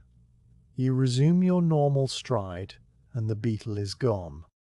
The road leads you to a small clearing, a place where one of the great pines has fallen long ago and left an opening in the canopy. The gap lets in a broader wash of light, and the floor of the clearing is covered in a different kind of growth. Ferns and low shrubs, and a tangle of wild flowers that have taken advantage of the sunlight. The ferns are a brilliant green, their fronds unfurling in elegant curves, and the wildflowers are mostly small and white, with a few yellow blooms scattered among them. A wooden milestone stands at the edge of the clearing, half hidden by the ferns, its surface weathered and grey. You pause beside it, not because you need to read it, but because the clearing invites a pause. The milestone is cracked, a long vertical fissure running from top to bottom, and the crack is filled with a dark, crumbly substance that might be old moss or accumulated dust. The carved numerals on its face are barely legible, worn down by rain and wind and the passage of years. You touch the top of the milestone with your palm, feeling the rough, splintered wood, and then you let your hand fall back to your side. You stand in the clearing for a short while, letting the sunlight warm your face and shoulders. The air here is still, and the scent of resin is fainter, replaced by the green smell of the ferns and the faint sweetness of the wildflowers. You take your clay flask from your satchel and drink a small mouthful of water, the liquid still cool from the spring, and then you replace the flask and adjust the satchel strap on your shoulder. The rest is brief and undemanding, a natural pause in the rhythm of the walk, and when you are ready, you step back onto the path and leave the clearing behind. The forest closes around you again, and the light returns to its shifting, slanting patterns. You walk on, and the path begins a gentle descent, the ground sloping downward so gradually that you feel it more in the changed angle of your body than in any visible change. The trees seem taller here, or perhaps the slope makes them appear so, their trunks rising into shadow and their tops lost in the dark green canopy. The air grows slightly cooler as you descend, and the smell of resin intensifies as if the cooler air holds the scent more closely. You breathe it in, and it fills your lungs with its clean, sharp clarity. Your mind has grown quiet. There were thoughts earlier, drifting fragments about the road and the destination and the contents of the satchel, but those thoughts have settled like sediment in a still pool. What remains is a calm, open awareness that does not name or judge. You are aware of the hush of your footsteps, the sigh of the wind, the play of light and shadow on the path ahead, the weight of the satchel rocking gently against your hip in its familiar pendulum rhythm. You are aware of these things without thinking about them, the way you are aware of your own breathing. The forest requires nothing of you, and you require nothing of the forest. You are simply moving through it, and it is simply there, and that is the entirety of the arrangement. You notice at some point that you are not thinking about anything in particular. The noticing is itself a thought, a small ripple on the surface of the quiet, and you watch it as it forms and then dissolves. The ripple fades, and the quiet returns, and you continue walking. The path carries you deeper into the trees, and time becomes measured only in steps and breaths in the slow, steady progress of the light. A single bird calls somewhere far above, a thin, high note that pierces the canopy and then fades. You look up instinctively, but you see only the dark needles and the shifting light and a single patch of pale blue sky. The bird does not call again, and the silence that follows seems even deeper than before. You lower your gaze to the path and keep walking. The pine needles underfoot have grown deeper, a thick, soft layer that muffles every sound. Your footsteps are nearly silent now, reduced to a faint, rhythmic pressure that you feel more in your legs than you hear with your ears. The hush of the forest wraps around you like a heavy cloak, and the world outside the trees feels very far away, a memory of open sky and warm stone that no longer seems quite real. There is only the forest and the path, and the slow, steady movement of your body through the cool, resin-scented air. A branch creaks overhead, a long, slow sound like a door opening in an empty house. You glance up and see two branches rubbing together, their bark worn smooth at the point of contact. The creak repeats, softer this time, and then the wind dies and the branches are still. You walk on, and the sound fades into the background of wind and silence. The path turns sharply around a cluster of young pines that have grown up in a tight group, their trunks so close together that they seem to be a single tree with many stems. You follow the turn and the view ahead opens up slightly, revealing a long straight stretch of path that descends through the trees in a gentle slope. The light at the far end of the straight section is brighter, a pale glow that might be another clearing or the edge of the forest itself, though it is still too far away to tell. You walk toward the brightness, and your pace remains the same, unhurried and steady. The satchel has begun to feel like a part of you, its weight so familiar that you no longer notice it unless you deliberately turn your attention to it. When you do, You feel the slight pressure against your back, the way the strap crosses your chest, the solid shape of the tablets inside. Everything is as it should be, and you release the attention and let it drift back to the path and the light and the quiet rhythm of your walking. The forest continues, and you continue through it, and the afternoon wears on in its slow, imperceptible way. The light shifts by degrees, the shadows lengthen, and the coolness of the air deepens just slightly. You are aware of these changes without marking them, the way you are aware of the turning of the seasons without counting the days. The path unrolls before you, straight and curved and straight again, and you follow it with the same calm, steady presence that you have brought to every step of the journey. The pines stand around you in their ancient stillness, and the wind sighs in the high branches, and the hush of your footsteps continues, soft and constant, carrying you forward into the quiet heart of the afternoon. The forest ends the same way it began, without ceremony. The pines that have surrounded you for so long begin to space themselves wider, and the dense canopy overhead breaks apart into larger and larger patches of sky. The light changes from the shifting, slanted beams of the forest interior to a broader, more even brightness, and the air warms by a small but definite degree. Your footsteps, which have been muffled by the deep carpet of needles for the past hour, begin to find harder ground underneath.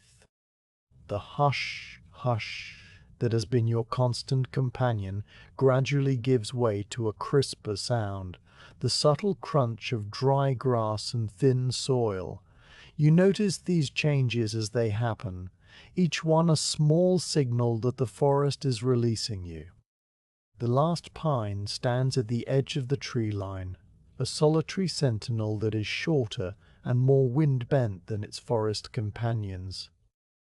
Its branches grow mostly on the leeward side, swept back like hair blown by a steady gale, and its trunk leans at an angle that speaks of years of prevailing wind. You pass it on your left, and your shoulder almost brushes the rough bark, and then you step past it and into the open. The world opens around you in an instant, the way a door opens onto a new room, and you blink once against the sudden fullness of the light. The high pasture spreads before you in a broad, gentle slope that rises toward the mountains and falls away behind you toward the forest. The grass here is short and wiry, a close-cropped mass of grey-green blades that covers the ground in an even layer, interrupted only by outcroppings of pale stone and the occasional dark shape of a juniper bush.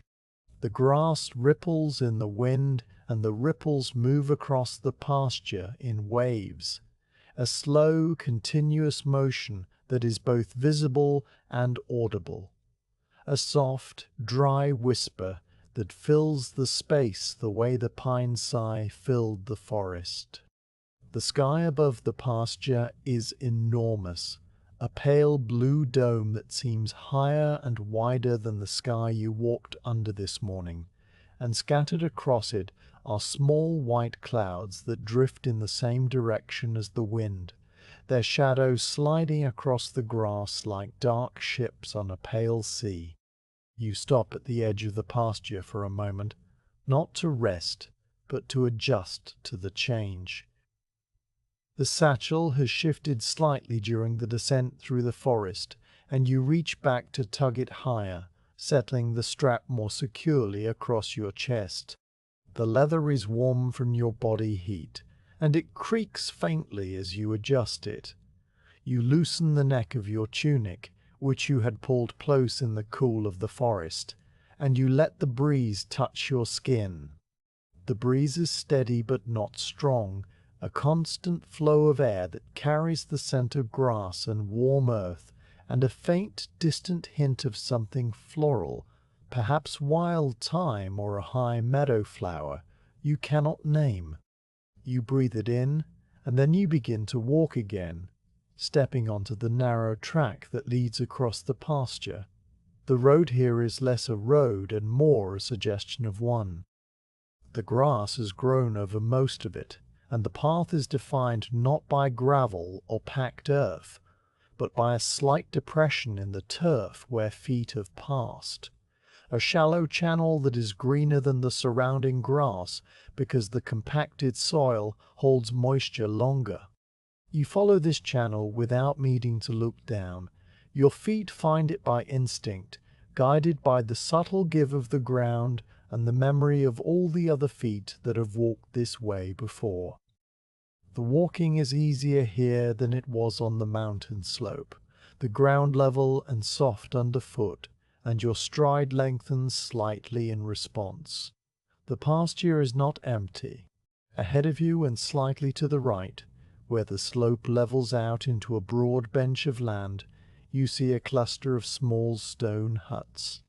They are low buildings with slate roofs and walls made of the same grey limestone that outcrops across the pasture, and they huddle together as if for company in the wide open space.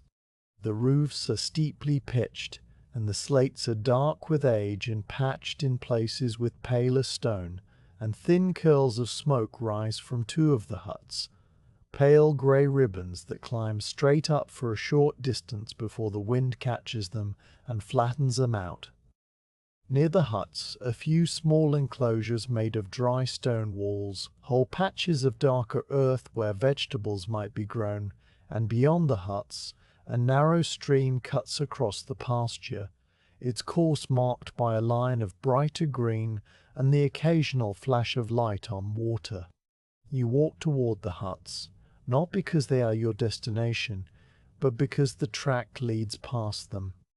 As you draw closer, you see the details of the small settlement, a wooden bucket sitting beside a door, a pair of worn leather boots set out to air on a stone, a stack of firewood cut into even lengths and piled against a wall. The doors of the huts are made of rough planks, and they are closed against the breeze, and the windows are small squares cut into the stone with wooden shutters that stand partly open. The smoke from the chimneys carries a smell of burning pine, sharp and clean, and beneath it, the faint savoury scent of something cooking. The sheep appear as you round a low rise.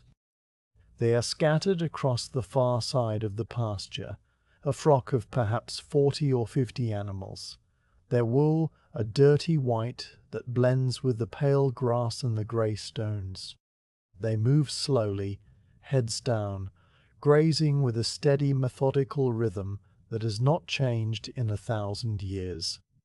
Their bleating is thin and distant, carried away by the wind, and the sound of their teeth pulling at the grass is too soft to reach you. Among them, small dark shapes move with more energy. This year's lambs, still close to their mothers, but beginning to venture short distances away before returning. The shepherd sits on an overturned wooden pail on a slight rise that gives a view of the whole flock. He is a man of middle years, with a weathered face and a beard that is more grey than brown, and he wears a heavy wool cloak despite the warmth of the afternoon, the hood pushed back to rest on his shoulders. A crook leans against his knee, a long wooden staff with a curved top, polished smooth by years of handling. He is not watching the sheep so much as he is present with them, his gaze moving slowly across the flock, his body still. A dog lies at his feet, a medium-sized animal with a rough brown coat and ears that hang flat against its head. The dog's eyes are open but half-lidded, and it does not stir as you approach. The track passes within 20 paces of the shepherd's position, and as you draw near, he lifts his head and looks at you. There is no surprise in his expression, no curiosity. He has seen travellers on this track before, couriers and merchants and farmers and soldiers, and they have all passed the same way, walking east or walking west, carrying whatever they carry. He does not speak, and neither do you. The silence between you is not empty. It is a shared acknowledgement of solitude, a recognition that two people can occupy the same space without needing to fill it with words. The shepherd raises his right hand, a small gesture, barely more than lifting his fingers from his knee. It is not a wave, not a greeting, but something simpler, a signal of presence, an "I see you," a "you are passing." You raise your own hand in response, the same minimal gesture, your fingers lifting from the satchel strap where they have been resting. The exchange takes less than a heartbeat, and then your hand returns to the strap and his returns to his knee, and you continue walking. The dog lifts its head briefly, looks at you with calm brown eyes, and then lowers its head back to its paws. The sheep continue their grazing, and the shepherd continues his watching, and you continue your walking, and the world remains exactly as it was. Beyond the shepherd's rise, the track descends slightly toward the stream. The ground becomes softer here, and you can hear the water now, a quiet liquid sound that grows louder as you approach. The stream is not wide, perhaps 3 paces across at its broadest, and it runs over a bed of smooth stones in shades of grey and brown and pale green. The water is shallow and clear, and you can see the individual pebbles on the bottom, each one distinct, and the way the current shifts the smaller grains of sand into tiny rippled patterns. Watercress grows in thick clumps along the banks, its leaves round and dark green, and small insects skate across the surface, leaving dimples that spread and disappear. A simple wooden bridge crosses the stream, 2 planks laid side by side and supported by flat stones set into the banks. The planks are weathered to a silvery grey and slightly warped, but they are solid underfoot, and you cross without breaking stride. In the middle of the bridge, you pause and look down at the water flowing beneath you.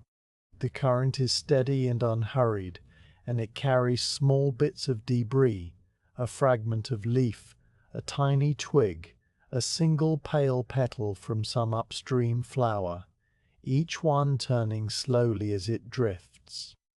You watch the water for a short while, the way it moves around the stones, the way the light breaks into shifting patterns on the surface, and then you lift your gaze and continue across. The far bank rises gently, and the track resumes its course across the pasture. The shepherd and his flock are behind you now, and when you glance back, they are exactly as they were. The sheep scattered across the grass, the shepherd motionless on his pail, the dog a dark shape at his feet. The scene is so still that it might be a painting, and you carry the image with you as you walk, a quiet picture of pastoral calm that asks nothing of you but to be remembered. The mountains ahead are sharper now, closer, their grey and white faces catching the afternoon light in stark relief. You can see individual ridges and gullies, the dark lines of crevices where snow lingers even in summer, the pale scars of rockfalls that happened long ago. The highest peak is wreathed in a thin veil of cloud, and the cloud shifts and reforms in the wind, revealing and then hiding the summit in a slow, patient rhythm. The mountains do not seem to get closer as you walk, but you know from experience that they will eventually, that the track will carry you to their feet, and then up their flanks, and that the climbing will begin again. For now, though, the walking is easy. The pasture stretches on, and the track leads you through it with gentle curves, following the contours of the land. The grass whispers underfoot, and the wind hums in your ears, and the sun moves slowly across the sky, and you move slowly across the ground, and the two movements are part of the same, larger rhythm. You think about the shepherd again, about the way he lifted his hand, the way the dog did not stir. You think about the flock, each sheep a small, quiet life moving across the grass. These thoughts are not analytical. They are impressions, brief images that rise and fall like the ripples on the stream. You walk on, and the pasture continues, and the afternoon continues, and the road unrolls before you with the same patient surface it has offered all day. The mountains wait ahead, and the waystation waits beyond them, and you'll reach them when you reach them, not before and not after. The satchel bounces gently against your back, and your sandals press into the soft turf, and your shadow walks beside you, long and thin in the slanting light. The high pasture holds you in its quiet, open hand, and you walk through it with the calm, steady pace of someone who has nowhere to be but here. The high pasture ends at a wall of stone. You have been walking across the soft turf for so long that the sudden return of rock feels like a different world, asserting itself. A reminder that the mountain has been waiting beneath the grass all along. The track narrows and hardens, the turf giving way to bare stone, and you step from the gentle give of the earth onto a surface that has no give at all. The transition happens in the space of a few paces, and then the pasture is behind you, and the climb begins in earnest. The path here is not a road in any ordinary sense. It is a cut made into the mountainside, a shelf hacked out of the living rock by hands that worked long before you were born. The stone underfoot is pale grey limestone, rough and uneven, its surface pitted with small holes and fissures where water has eaten away at the softer veins. The path is just wide enough for a single person to walk without scraping the shoulders, and on the right side the rock rises in a sheer face that towers above your head, too high to see the top without craning your neck. On the left side, the ground falls away sharply, a drop of many hundreds of feet into a narrow valley that you cannot see from this angle, only sense as a presence of empty air. A low parapet of piled stones edges the left side, but the stones are loose in places, and you walk closer to the rock face, your right hand occasionally reaching out to touch the cool, rough surface. The grade is steeper than anything you have climbed today. The path rises at an angle that forces you to shorten your stride, to place each foot with more deliberation, to lean forward slightly into the slope. Your calves feel the effort immediately, a warm, steady burn that settles into the muscles and stays there. Your breathing deepens, and you hear the sound of it now, a slow in and out that echoes softly against the rock face. You settle into a rhythm that matches the climb. 2 steps to each breath in, 2 steps to each breath out, 2 steps to each breath out. The rhythm is slower than your walking rhythm on the flat, but it is just as steady, and you let it carry you upward. The weight of the satchel becomes more noticeable. On the level ground, the satchel was a companionable presence, a familiar weight that rocked gently against your back. On the climb, that same weight becomes a distinct, insistent pressure, a small force that pulls downward and backward with each step. You feel the strap pressing into your shoulder, and the tablets inside the satchel seem to have grown heavier, as if the mountain is reminding you that everything carried uphill must be paid for in effort. You pause on a slightly wider section of the path and reach back to adjust the satchel, pulling the strap higher on your shoulder, cinching it a little tighter so the weight rides closer to your body. The adjustment helps, and when you resume walking, the pressure is more evenly distributed. The path zigzags upward in a series of switchbacks, each one a diagonal slash across the face of the slope. The turns are sharp, almost doubling back on themselves, and at each turn the view opens up in a new direction. You stop at the first switchback and look behind you. The pasture you crossed is visible now as a broad green shelf far below, with the cluster of stone huts reduced to tiny grey rectangles, and the stream a thin silver thread. The forest you walked through earlier is a dark band of green beyond the pasture, and beyond that the lower hills roll away in waves of blue-grey that fade into a distant haze. You can see the road you walked on, a pale line that cuts across the lower slopes, and you can trace it backward with your eyes all the way to the terraced olive groves and the valley floor. The view is vast and orderly, a landscape arranged in layers, and you look at it for a long moment without thought. Then you turn and face the rock, and you begin the next leg of the switchback. The climb continues, and the air grows cooler. The warmth of the afternoon is still present, but it is thinner now, less substantial, and the breeze that was a gentle presence on the pasture has become a steady wind that pushes at your back and hums in your ears.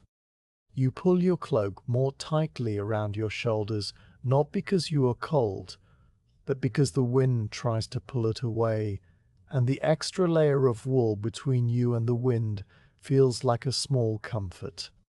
The wind carries a scent of cold stone and high, empty places, and it makes a low, continuous sound as it flows over the rock face. A sound like a distant river or the inside of a shell held to the ear. The stone underfoot is uneven, and you place each step with care. There are places where the rock has been worn smooth by generations of feet, and these places are slippery, polished to a dull gleam. You test your footing on these patches, shifting your weight slowly, keeping your center low. In other places, the rock is broken and loose. Small fragments of stone that scatter under your sandals with a dry clatter, and you step over these patches or skirt around them, choosing the firmest ground. Your progress is slower now, but it is steady, and you are not in a hurry. The mountain does not reward haste, and you have learned this lesson on many climbs. At the second switchback, you pause again.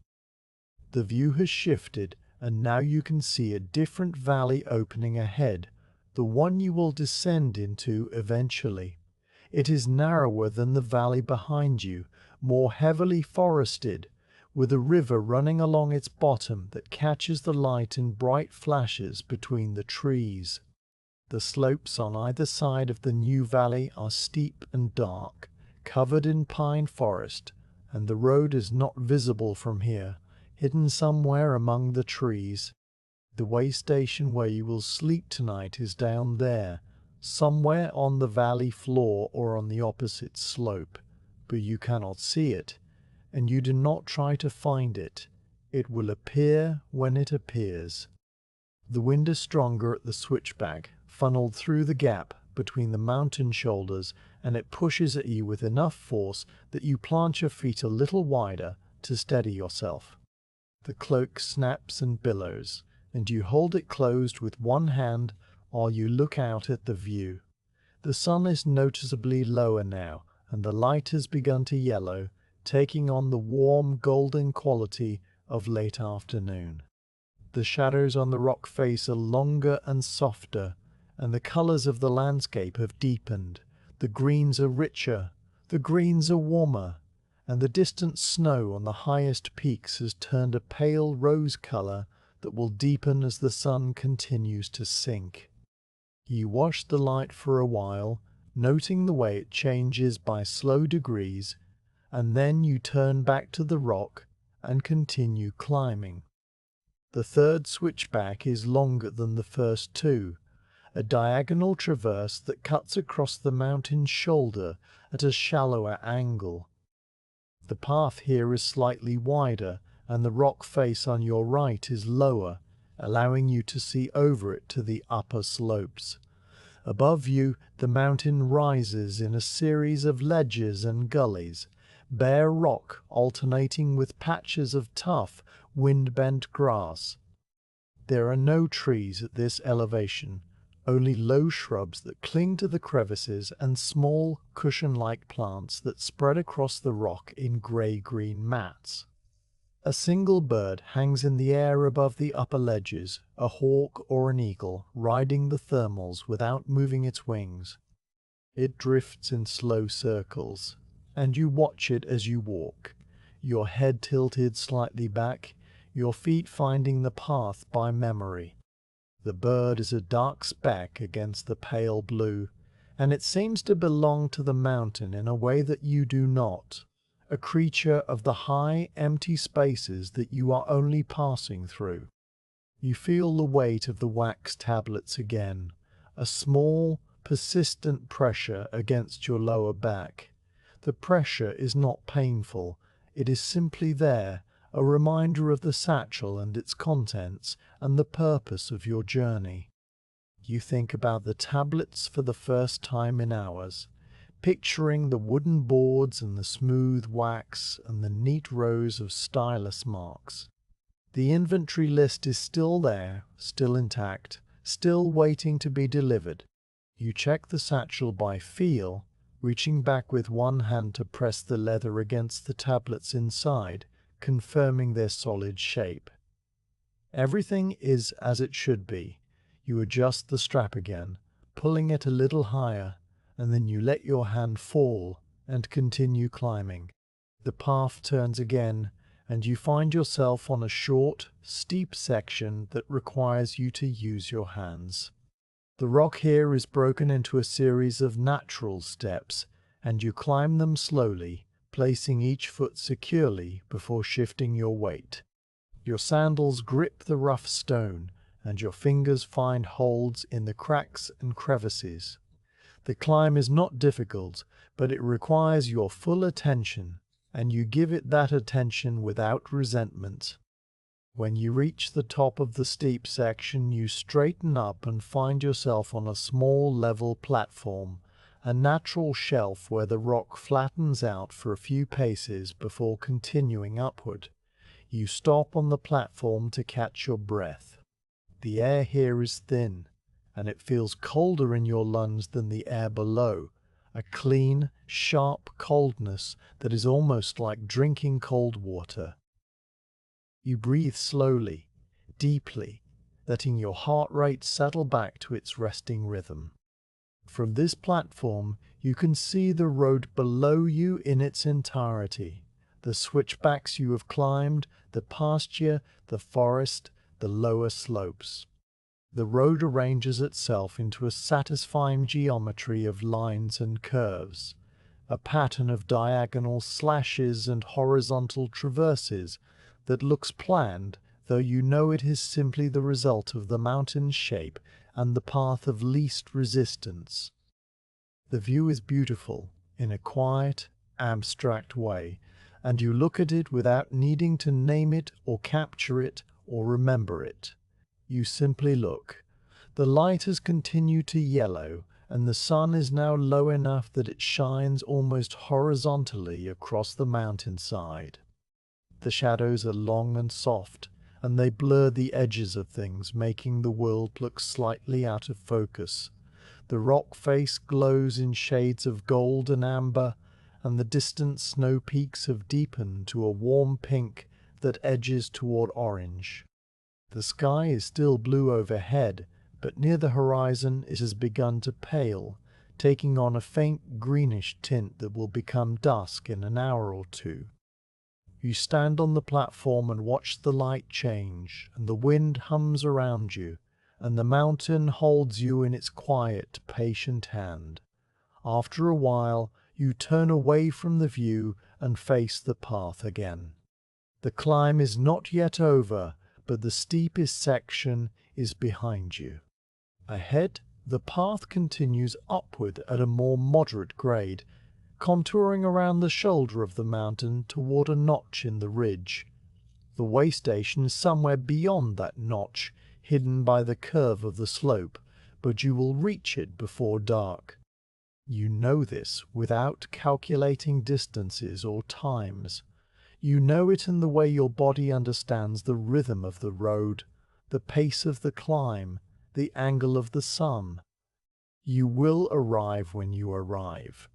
You begin walking again, and the path receives your footsteps with the same patient surface it has offered all day. The satchel presses against your back, the wind pushes at your cloak, and the light continues its slow golden descent toward evening. You climb, and the mountain climbs with you, and the road unrolls before you, step by step by step. The platform releases you gently, the way a hand opens to let a stone fall. You stand for a final moment at the edge of the level shelf, feeling the wind press against your back and the cool rock under your palms, and then you turn away from the view and face the path that continues upward. The steepest climbing is behind you now, and the mountain offers a gentler ascent from here to the notch, a sloping traverse that angles across the shoulder at a grade you can walk without using your hands.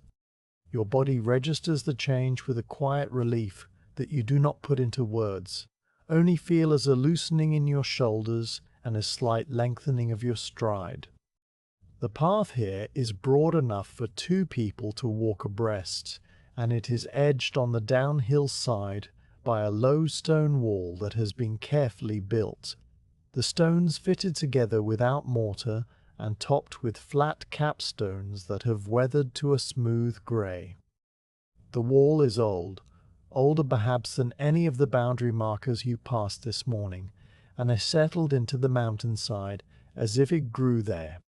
You run your fingers along the top of the wall as you walk, feeling the cool, rough texture of the stone, the tiny pits and grooves left by centuries of rain and wind.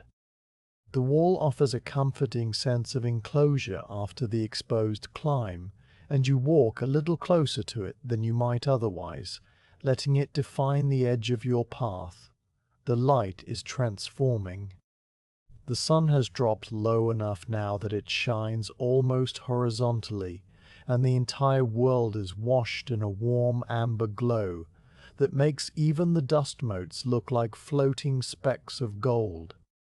The shadows stretch out impossibly long, so that your own shadow on the rock face beside you is a giant, distorted figure that mimics your movements with exaggerated slowness. The rock itself has changed color in this light, the pale gray limestone taking on hues of honey and rose and pale ochre, and the patches of lichen that stain the stone glow in shades of orange and pale green. The air itself seems thickened by the light, as if the evening has poured a thin syrup over the world that slows everything down. Your pace has slowed too, though not from effort. The descent has not yet begun, but the climb has eased, and you find yourself walking with a measured, contemplative rhythm that matches the mood of the fading day. The satchel still presses against your back, but the pressure has become so familiar that it has faded from your conscious awareness, like the feel of your own clothing or the sound of your own breathing. You are aware of it only when you deliberately turn your attention to it, and when you do, you find it reassuring, a solid fact that anchors you to your purpose. The traverse carries you around the shoulder of the mountain, and the view changes by slow degrees. The valley you climbed out of this morning has disappeared entirely, hidden behind the bulk of the mountain, and the new valley opens before you in stages, revealing first its upper reaches, then its middle slopes, then its distant floor. The new valley is greener than the one you left, more heavily forested, with dense stands of pine and fir that run down the slopes like dark rivers. A real river runs along the valley bottom, a broad silver band that catches the evening light and turns it into a long shimmering reflection that hurts to look at directly. You can trace the river's course with your eyes, following its curves and bends, and the occasional flash of white water where it passes over rocks. The far side of the valley rises into another range of mountains, these ones softer and more rounded, their slopes covered in a blue-grey haze that makes them look like shapes cut from felt. And there, on a low rise above the river, you see it, the waystation. It appears as a small square of terracotta tile roof, warm red-brown against the dark green of the surrounding trees, with a thin column of smoke rising from its chimney. The smoke is pale grey, and it climbs straight up for a short distance before the evening breeze catches it and bends it eastward, and the sight of it sends a small, quiet signal through your body. It is not excitement, not relief, not any emotion that demands a name. It is simply recognition, the quiet satisfaction of seeing a thing you expected to see, a thing that was always going to be there. The waystation is still some distance away, perhaps an hour's walk down the descending road, but it is visible now, and that is enough. You stop at a wide place in the path and look down at the waystation for a while. From this height you can see the layout of the building, the main hall with its high roof, the smaller annex where travellers sleep, the walled yard at the back where a few small outbuildings cluster. You can see the road that leads to it, a pale line that winds down the slope and crosses the river on a stone bridge before climbing the low rise to the waystation door. You will walk that road soon, and you will cross that bridge, and you will push open that door, but not yet, for now you are still on the mountain, and the waystation is a destination not yet arrived. The path begins to descend. It happens so gradually that you do not notice the exact moment when the upward tilt becomes a downward one. You only realize after a dozen paces that your stride has changed, that you are leaning back slightly, that the pressure on your knees has shifted from the front to the back. The descent is gentle, a long curving slope that follows the contour of the mountain and drops at an angle that requires no braking, no careful placement of feet. The path here is broad and well maintained, its surface packed smooth by generations of feet and hooves and cartwheels, and you walk with an easy swinging stride that feels almost like resting after the climb. The stone wall continues on your left, and beyond it the slope drops away into a ravine filled with alder and willow and the pale trunks of young birch trees. You can hear water running somewhere in the ravine, a faint musical trickle that rises and falls as the path winds closer and then further from the edge. The sound is pleasant, and you listen to it without trying to identify its source, letting it blend with the sigh of the wind and the scuff of your sandals on the packed earth. The air is cooling now, and the warmth of the afternoon is retreating into a thin layer just above the ground. You feel the coolness on your arms and the back of your neck, and you pull your cloak forward and fasten the clasp at your throat so that it hangs evenly around your shoulders. The wool holds the remaining warmth of the sun, and it settles around you with a soft, enclosing weight that feels protective. The smell of the evening is different from the smells of the morning and the afternoon. It is cooler and damper, carrying the scent of dew beginning to form on the grass and the faint green smell of the trees below. There is another smell too, one that reaches you as the path winds lower, wood smoke. It is the same wood smoke you saw rising from the waystation chimney, and it carries a faint savoury note beneath the sharpness of burning pine, a hint of something cooking. Your stomach responds with a quiet murmur, a small reminder that you have not eaten since the dried figs at the spring, and you acknowledge the hunger without urgency, knowing that it will be satisfied in good time. The path turns a corner around a large outcropping of rock, and suddenly the way station is much closer. You can see the individual roof tiles now, their overlapping edges catching the light, and the dark rectangle of the main door, and the small windows with their wooden shutters standing open to the evening air. A warm yellow light glows in one of the windows, the light of an oil lamp or a hearth fire, and it looks welcoming in a quiet, understated way. The road between you and the way station now descends more steeply, a series of short switchbacks that cut down the final slope to the river bridge, and you begin the descent with the same steady pace you have maintained all day. The switchbacks are short and evenly spaced, each one dropping perhaps 20 feet before doubling back. The road surface here is reinforced with larger stones set into the earth to prevent erosion, and your sandals make a sharper sound on them, a crisp tap-tap that echoes slightly off the retaining walls. You count the switchbacks without meaning to, 5, then 4, then 3, and with each turn the way station grows larger and more detailed. You can see the texture of the plaster on the walls now, a rough cream-colored surface that has cracked in places and been patched with a slightly different shade. You can see the wooden bench that sits beside the door, empty at the moment, its surface worn smooth by the many travelers who have sat there. You can see the copper pot hanging from a hook near the door, and the stack of firewood against the wall, and the small herb garden planted in a raised bed of stones. The river appears as you round the final switchback, a broad, swift-moving flow of dark green water that runs over a bed of rounded boulders. The stone bridge that crosses it is old and humpbacked, its single arch rising high enough to clear the spring floods.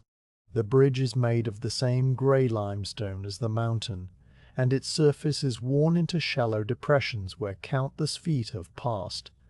You step onto the bridge, and the sound of your footsteps changes again, becoming hollow and resonant, echoing from the water below.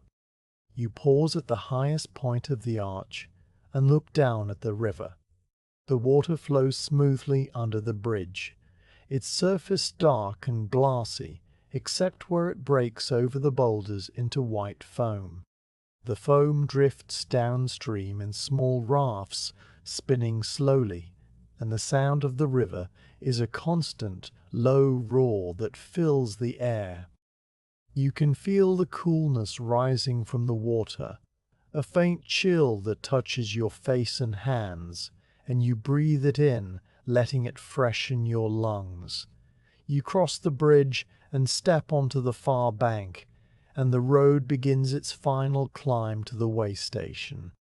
The rise is short, no more than 100 paces, but it is steep enough that you feel it in your legs, a final small effort before the day's walking is done. The way station door is directly ahead of you now, a heavy wooden door with iron hinges and a simple latch, and as you approach you see that it stands slightly ajar, a sliver of warm yellow light spilling out onto the stone threshold. The smell of wood smoke and cooking is stronger here, and beneath it you can smell fresh bread, a warm yeasty scent that makes your stomach murmur again. You reach the door and place your palm flat against the wood. The wood is smooth and warm from the heat inside, and it gives slightly under your pressure, swinging inward on silent hinges. You step across the threshold into the way station, and the door closes behind you with a soft, solid thump that seals the evening outside. The room you enter is warm and dim, lit by a central hearth and a few clay lamps set into niches in the walls.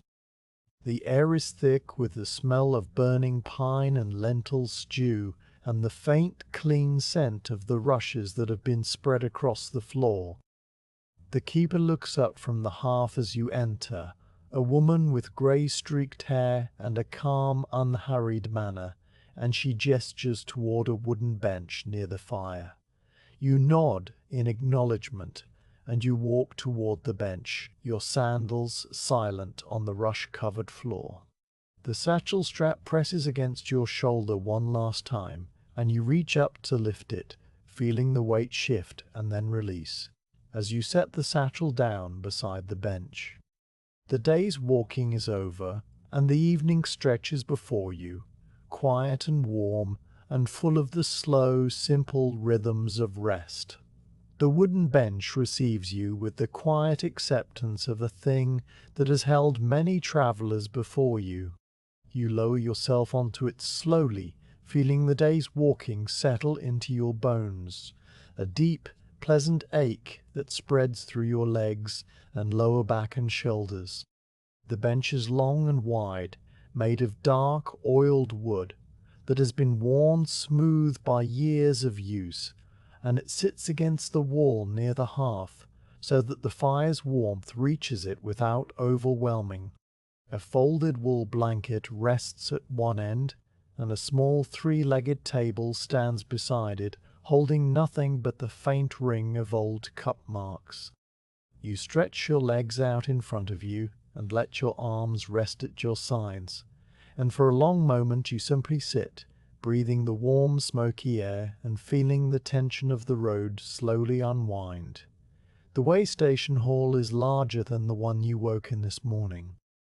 It has a high ceiling, crossed with heavy timber beams blackened by smoke, and the walls are plastered and whitewashed, though the white has faded to a soft cream and is marked here and there with the faint shadows of old repairs. The central hearth is a broad stone platform raised slightly above the floor, and a lively fire burns there, its flames a shifting dance of yellow and orange and pale blue at the base. An iron tripod stands over the flames, and from it hangs a large copper pot with a fitted lid, the source of the savoury smell that reached you on the road. The pot bubbles softly, a low, continuous sound that blends with the crackle of the fire and the occasional pop of a splitting log. The smoke rises straight up to a louvered opening in the roof, and most of it escapes, though a faint haze lingers in the upper air, softening the edges of the rafters. You bend down and unlace your sandals. The leather is warm from your feet and has softened over the course of the day, and the straps come loose easily, the knots yielding to a single pull. You slide the first sandal off and set it on the floor beside the bench, then the second, and you place them side by side, aligned with the bench leg, the way you always do. Your feet are tied, the soles slightly tender from the miles of stone and gravel, and you flex your toes slowly, feeling the small joints crack and release. The rushes on the floor are cool and slightly prickly under your bare feet, and the sensation is pleasant after the confinement of the sandals. You wiggle your toes into the rushes, and then you lean back against the wall and let your eyes close halfway, not sleeping, only resting, letting the warmth of the fire wash over your face and hands. The keeper moves quietly around the hearth, a woman whose movements are economical and unhurried, each gesture part of a routine she has performed thousands of times.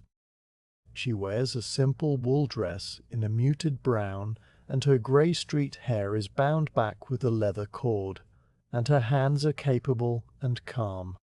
She stirs the pot with a long wooden spoon, lifts the lid to check the contents, adds a pinch of something from a small clay jar, replaces the lid, adjusts the position of the tripod over the flames.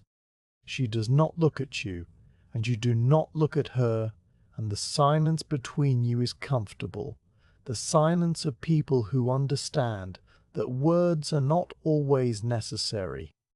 From somewhere in the back of the waystation, perhaps the kitchen yard, comes the soft clatter of a bucket being set down, the splash of water, the brief, low murmur of another voice. The sounds are distant and muted, and they do not disturb the quiet. You turn your attention to your satchel, which rests on the bench beside you, its leather dark and supple in the firelight. You lift it onto your lap and open the toggle with a small push of your thumb. The leather flap falls open, and you reach inside and draw out the wax tablets, still wrapped in their linen cloth. The linen is warm from the heat of your body and the warmth of the fire, and you unroll it carefully, spreading it flat on the bench beside you. The tablets lie in your hands, the two wooden rectangles bound with their leather cord, their surfaces smooth and familiar. You unwind the cord with slow, deliberate turns, two loops that have held the tablets closed through the entire day's journey, and then you open the tablets like a small book and hold them toward the firelight. The wax is slightly soft. The warmth of the fire and the heat of your body have had their effect, and the surface that was firm this morning now yields just a little under your touch, a faint give that you feel in your fingertips. The stylus marks are still clear, the neat rows of the quartermaster's list, 20 amphorae of wheat, 12 jars of salted fish, 8 bundles of iron tent pegs, and the rest. You read the words without reading them, your eyes moving across the familiar patterns, confirming that nothing has smudged or shifted. The wax holds the message as it has held it since the day it was inscribed, and it will continue to hold it until the quartermaster's part presses a flat wooden block against the surface to smooth it for reuse. You trace the edge of the wax with your thumb, feeling the slight warmth, the slight softness, and then you close the tablets and wind the cord around them with the same 2 careful turns. You wrap them again in the linen, tucking the ends under, and you place the bundle back in the satchel and close the toggle. The keeper approaches your bench. She carries a wooden bowl in both hands, and she sets it on the 3-legged table beside you without speaking. The bowl is heavy earthenware, its rim glazed in a simple brown pattern, and it is filled with a thick lentil stew that steams gently in the warm air. A flatbread scoop rests on the rim of the bowl, its surface blistered and browned from a hot stone. A small clay cup of watered wine accompanies the meal, and the keeper sets this down as well before turning and walking back to the hearth. You nod in her direction, a small gesture of thanks, and she acknowledges it with the slightest tilt of her head. You lift the bowl and hold it in both hands, feeling the warmth spread through your palms. The stew is a deep brownish green, thick with lentils that have cooked down almost to a paste, and it is studded with small pieces of carrot and onion and flecks of dark herbs. The smell is rich and savory, layered with olive oil and thyme and the slight smokiness of the hearth, and you breathe it in for a moment before you begin to eat. You tear a corner from the flatbread and use it to scoop up a portion of the stew, lifting it to your mouth and chewing slowly. The lentils are soft and earthy, the carrots sweet, the herbs fragrant on your tongue, and the bread is chewy and slightly sour, a good bread that tastes of stone-ground grain. You eat slowly, the way you've done everything today, taking your time with each mouthful, letting the food fill the quiet hunger that has been with you since the spring. The other travelers in the waystation are shadows at the edges of the firelight. You are aware of them without looking directly at them, the way you are aware of furniture in a familiar room. There is a man wrapped in a dark cloak who sits on a bench on the far side of the hearth, his back against the wall, his head nodding slightly as if he is already half asleep. There is a woman with a small child who sits closer to the fire, the child curled on her lap under a blanket, a small still shape that might be sleeping. And there is an older man with a staff propped beside him who sits near the door, his eyes open and fixed on the flames, his expression calm and distant. None of them speak, or if they do, their voices are too low to carry across the hall. The only sounds are the crackle of the fire and the soft bubble of the pot and the occasional shift of a body on a bench. You finish the stew slowly, scraping the last of it from the bowl with a final piece of flat bread. The bowl is still warm, and you hold it for a moment longer before setting it back on the table. Then you lift the clay cup and drink the watered wine in small sips. The wine is thin and slightly sour, more water than wine, and it washes the last taste of the stew from your mouth and leaves a faint, clean astringency. You set the cup down beside the bowl and lean back against the wall, and the warmth of the fire and the food and the wine spreads through you in a slow, comfortable wave. The keeper returns to collect the bowl and cup, her footsteps soft on the rush-covered floor.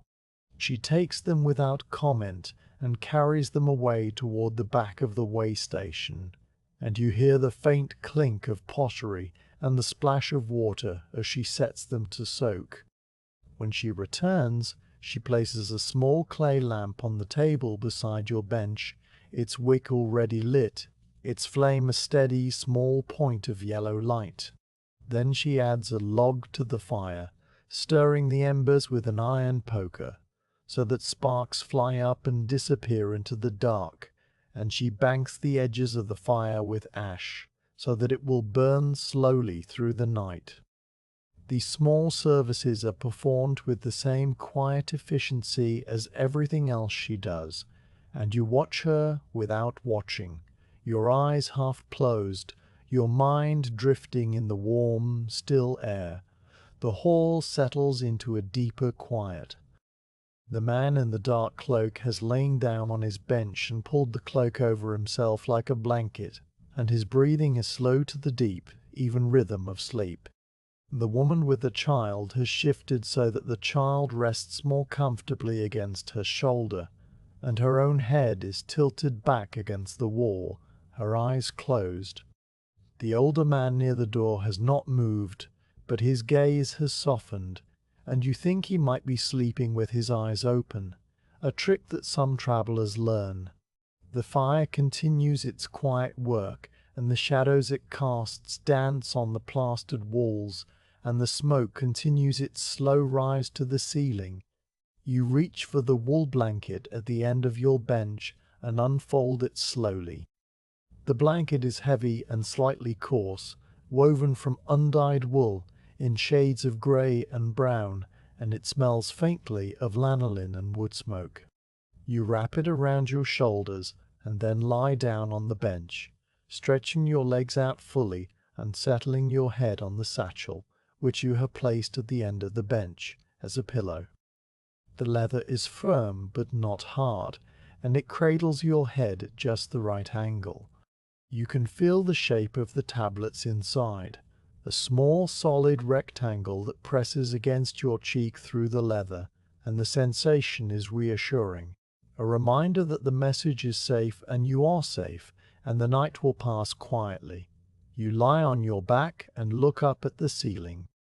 The firelight flickers across the beams, illuminating the grain of the wood, and the dark knots and the faint traces of old cobwebs that hang in the corners. The shadows move in slow patterns, and you watch them without focus, letting your eyes go soft. The sounds of the waystation wrap around you, the crackle of the fire, the sigh of the wind outside, the occasional creak of the timber roof as it settles in the cooling night. From somewhere outside, an owl calls once, a low, soft hoot that is more like a breath than a sound, and then it does not call again. Your body feels heavy on the bench, a good heaviness, the weight of a day fully spent. You think about the road you walked, the waystation in the morning, the olive groves, the spring, the pine forest, the shepherd, the climb. The memories are already becoming soft, less distinct, blending together into a single impression of movement and light and quiet. You think about the road ahead, the valley you will walk through tomorrow, the garrison, the quartermaster. These thoughts are even softer, vague shapes that have no urgency. They drift across your mind and then dissolve, and you do not reach for them. The fire pops once, a sharp, brief sound that makes the shadows jump, and then it settles back into its steady crackle. You shift slightly on the bench, pulling the blanket higher so that it covers your shoulder, and you turn onto your side, facing the fire. The flames are lower now, the logs glowing red at their centers, and the light they give is softer, more golden. You watch the flames through half-closed eyes, and the movement of the fire is hypnotic, a slow, continuous dance that has no beginning and no end. Your breathing slows to match the rhythm of the flames, a long, slow inhale and an even longer exhale, and the boundary between waking and sleeping begins to blur. You think, very briefly, about the wax tablets, the inventory list, the wheat and the fish and the tent pegs. The words have no meaning now. They are only shapes and wax, marks on a surface, and they will still be there in the morning. You will carry them again, and you will walk again, and the road will continue. But for now, there is only the bench and the blanket and the fire, and the slow, quiet descent into sleep. Your eyes close fully, and the firelight continues to play against your eyelids, a warm, red-gold glow that fades by slow degrees into a deeper, softer darkness. The waystation settles around you, and the night settles over the waystation, and you sleep. You wake to the sound of rain. It is a soft, steady sound, a continuous whisper that seems to come from everywhere at once, and it pulls you out of sleep so gradually that you cannot identify the exact moment when dreaming ends and waking begins. The sound is on the roof, a gentle drumming on the clay tiles, and it filters down through the timber beams and fills the hall with a low, constant hush. You lie still on the wooden bench, the wool blanket heavy over your body, and you listen to the rain without opening your eyes. It is a different sound from the crackle of the fire or the sigh of the wind, a sound that has no rhythm but also no silence, a sound that erases all other sounds and leaves only itself. The air in the waystation is cool and damp, cooler than it was when you fell asleep. The fire has burned low during the night, and the warmth it gave has faded into the stones and the timber and the packed earth floor. You feel the coolness on your face, a faint chill that makes the blanket feel heavier and more necessary. The smell of the room has changed too. The sharp pine smoke has been replaced by a softer smell of wet wool and damp ashes, and the faint, clean scent of rain coming in through the gaps around the door. There is no savory smell of cooking now, only the quiet, neutral smell of a building at rest. You open your eyes slowly. The hall is filled with a pale grey light that seems to have no source, a light that comes from everywhere equally, as if the rain itself is luminous. The high windows show rectangles of pale grey sky, and the open louvers in the roof let in thin streams of misty air that drift downward and dissolve. The fire is a bed of orange embers in the hearth, barely visible, and the keeper is there, kneeling beside it with a basket of kindling and small logs. She moves slowly, placing the kindling with careful precision, and she does not look up as you stir. Her movements are the same quiet, economical gestures you saw last night, and they belong to the morning as naturally as the rain belongs to the roof. You sit up on the bench, pushing the blanket down to your waist. The cool air touches your arms and chest, and you shiver once, a small, brief tremor that passes immediately. Your tunic is wrinkled from sleep, and you smooth it with your palms, feeling the rough wool under your fingers. Your body feels different this morning, not sore, but settled, the muscles of your legs and back having relaxed into a deep, restful stillness during the night. The fatigue of the climb has faded, leaving only a faint memory of effort, like the memory of a dream that is already half forgotten. You reach for your sandals, which sit on the floor beside the bench exactly where you left them. The leather is cool and slightly damp from the moist air, and you work it gently between your fingers before slipping the first sandal over your foot. The straps feel different this morning, more supple, and they fasten easily, the knot lying flat against your ankle. You put on the second sandal with the same slow, deliberate motion, and then you stand up, feeling the rushes under your bare feet before you step into the sandals. The floor is cool and slightly springy, and your footsteps make a soft, rustling sound as you walk the few paces to the three-legged table. Your satchel rests on the table, where you placed it last night after using it as a pillow. You pick it up, and it feels lighter this morning. You know that nothing has been removed. The wax tablets are still inside, the clay flask is still in the outer pocket, the food packet is still folded in its cloth. The weight has not changed, but your perception of it has, as if the night's rest has reset your body's expectations and made the familiar load seem less. You lift the strap over your head and settle the satchel across your body, and the weight falls into its usual place against your lower back with a soft, comfortable pressure. You adjust the strap once, pulling it forward slightly, and then you let your hand fall to your side. The keeper has the fire going now, a small bright flame that licks at the new kindling and begins to spread to the larger logs. The warmth is faint but growing, and you walk toward the hearth and stand near it for a moment, holding your hands out to the young flames. The keeper looks up at you and nods once, a small acknowledgement of the morning, and then she reaches to a basket beside the hearth and hands you a piece of flatbread. It is from yesterday's baking, slightly stale but still soft in the center, and you take it with a nod of thanks. You break off a corner and eat it standing there, chewing slowly, tasting the faint sourness of the grain.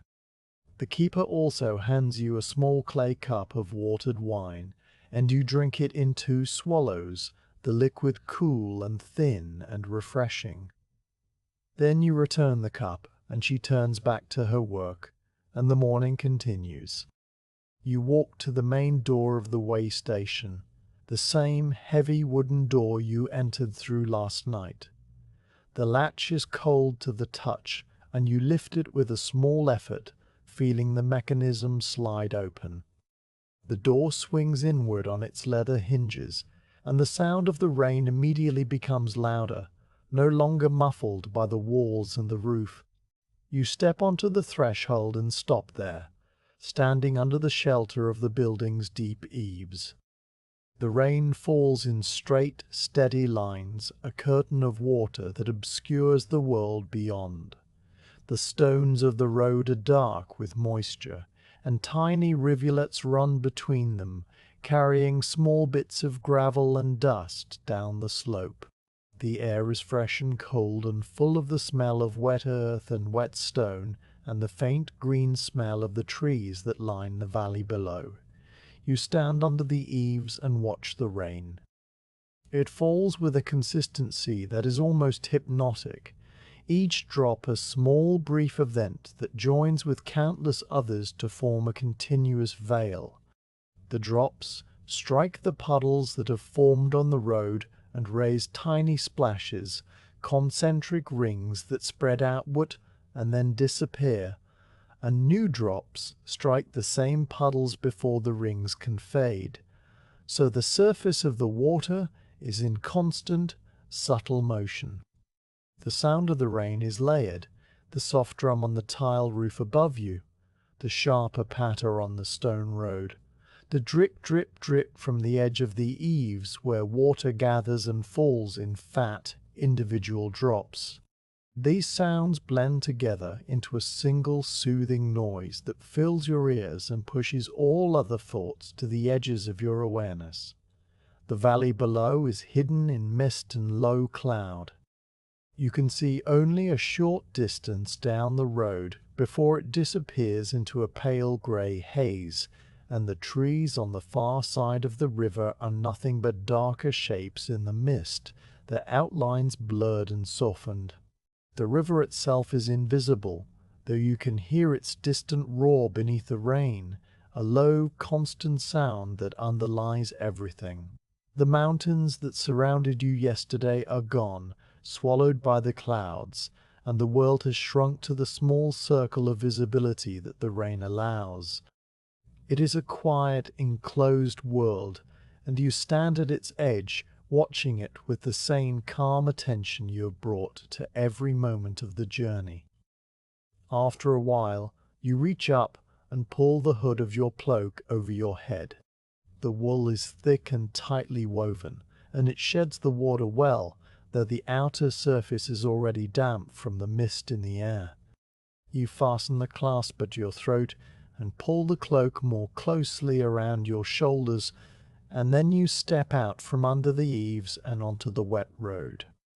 The rain strikes your hood and shoulders with a soft, insistent patter, a sound that is very close now, almost intimate, and it erases all other sounds except the low rush of the river and the faint, distant call of a bird somewhere in the mist. Your sandals sink slightly into the softened earth at the edge of the road, leaving shallow impressions that fill immediately with water, and then you step onto the firmer stones of the road center and begin to walk. The road is slick with rain, and you adjust your pace accordingly, taking slightly shorter steps, placing each foot with a little more care. The stones underfoot are dark and glistening, and the familiar crunch of gravel has been replaced by a wet, sucking sound as your sandals lift from the puddled surface. The water soaks quickly through the leather of your sandals, and your feet are soon wet, but the wool of your tunic and the leather of your satchel are still dry, protected by the cloak. The rain is not cold enough to be uncomfortable. It is a cool, steady presence, like the touch of a damp cloth, and you accept it as you've accepted everything else on this journey. You walk eastward, following the road as it descends from the waystation toward the valley floor. The descent is gentle at first, a long sloping curve that carries you past the stone bridge and down into the trees. The bridge appears out of the mist like a shape in a dream, its humpbacked arch dark with water, and the river below it is a broad grey torrent that churns between its banks and carries small branches and leaves downstream in a swift, continuous flow. You cross the bridge without pausing, your footsteps hollow on the wet stone, and then you are on the far side, and the road turns to follow the river's course for a while before bending eastward again into the valley. The landscape on either side of the road is a patchwork of pale green fields and dark stems of trees, all of it softened and blurred by the rain. The fields are empty, the grass bent low under the weight of the water, and the trees are dark shapes with branches that droop and drip.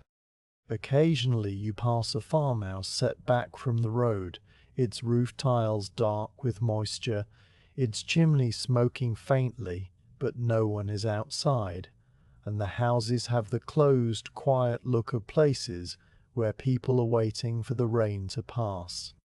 You walk past them without slowing, and they fade into the mist behind you, one by one, until the road is empty again. The sound of the rain on your hood is a soft, insistent whisper that accompanies every step.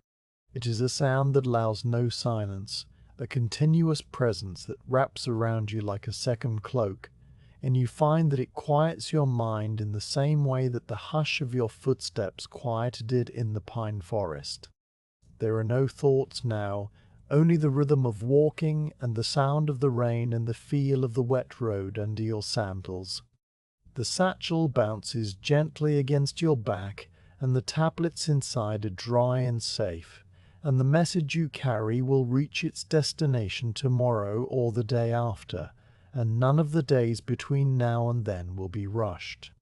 The road flattens out as it reaches the valley floor, and you walk through a landscape of pale green fields and low stone walls and the occasional small orchard of apple trees, their branches bare of fruit and heavy with rain. The clouds hang low overhead, a uniform grey that stretches from horizon to horizon, and the light is soft and even, without shadows. It is impossible to tell the time from the sky. The sun is hidden, and the light seems to come from everywhere at once, a diffuse pearly glow that makes the colours of the landscape seem deeper and richer. The green of the fields is almost luminous, and the grey of the stone walls is dark and warm, and the brown of the wet earth is the colour of freshly turned soil. You walk, and the rain continues to fall. It does not strengthen or weaken. It maintains its steady, patient rhythm, as if it has been falling since the beginning of the world and will continue falling until the end.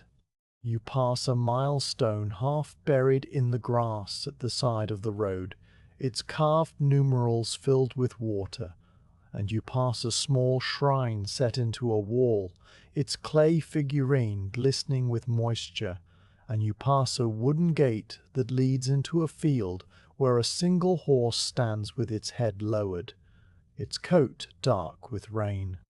You notice these things without pausing, registering them as small details in the larger fabric of the walk, and then you move on. The road begins a gentle climb out of the valley floor, and you lean into it, your legs finding the familiar rhythm of ascent. The rain has softened the earth, and small streams of muddy water run across the road in places, cutting shallow channels that you step over. The mist is thinner here, and you can see further ahead to where the road rises into a series of low hills covered in scrub and small trees. The waystation you left this morning is far behind you now, and the garrison where you will deliver the tablets is still a day's walk ahead, hidden somewhere beyond these hills. You do not think about the garrison. You think about the present moment, the feel of the rain on your hood, the sound of your sandals on the wet gravel, the weight of the satchel against your back.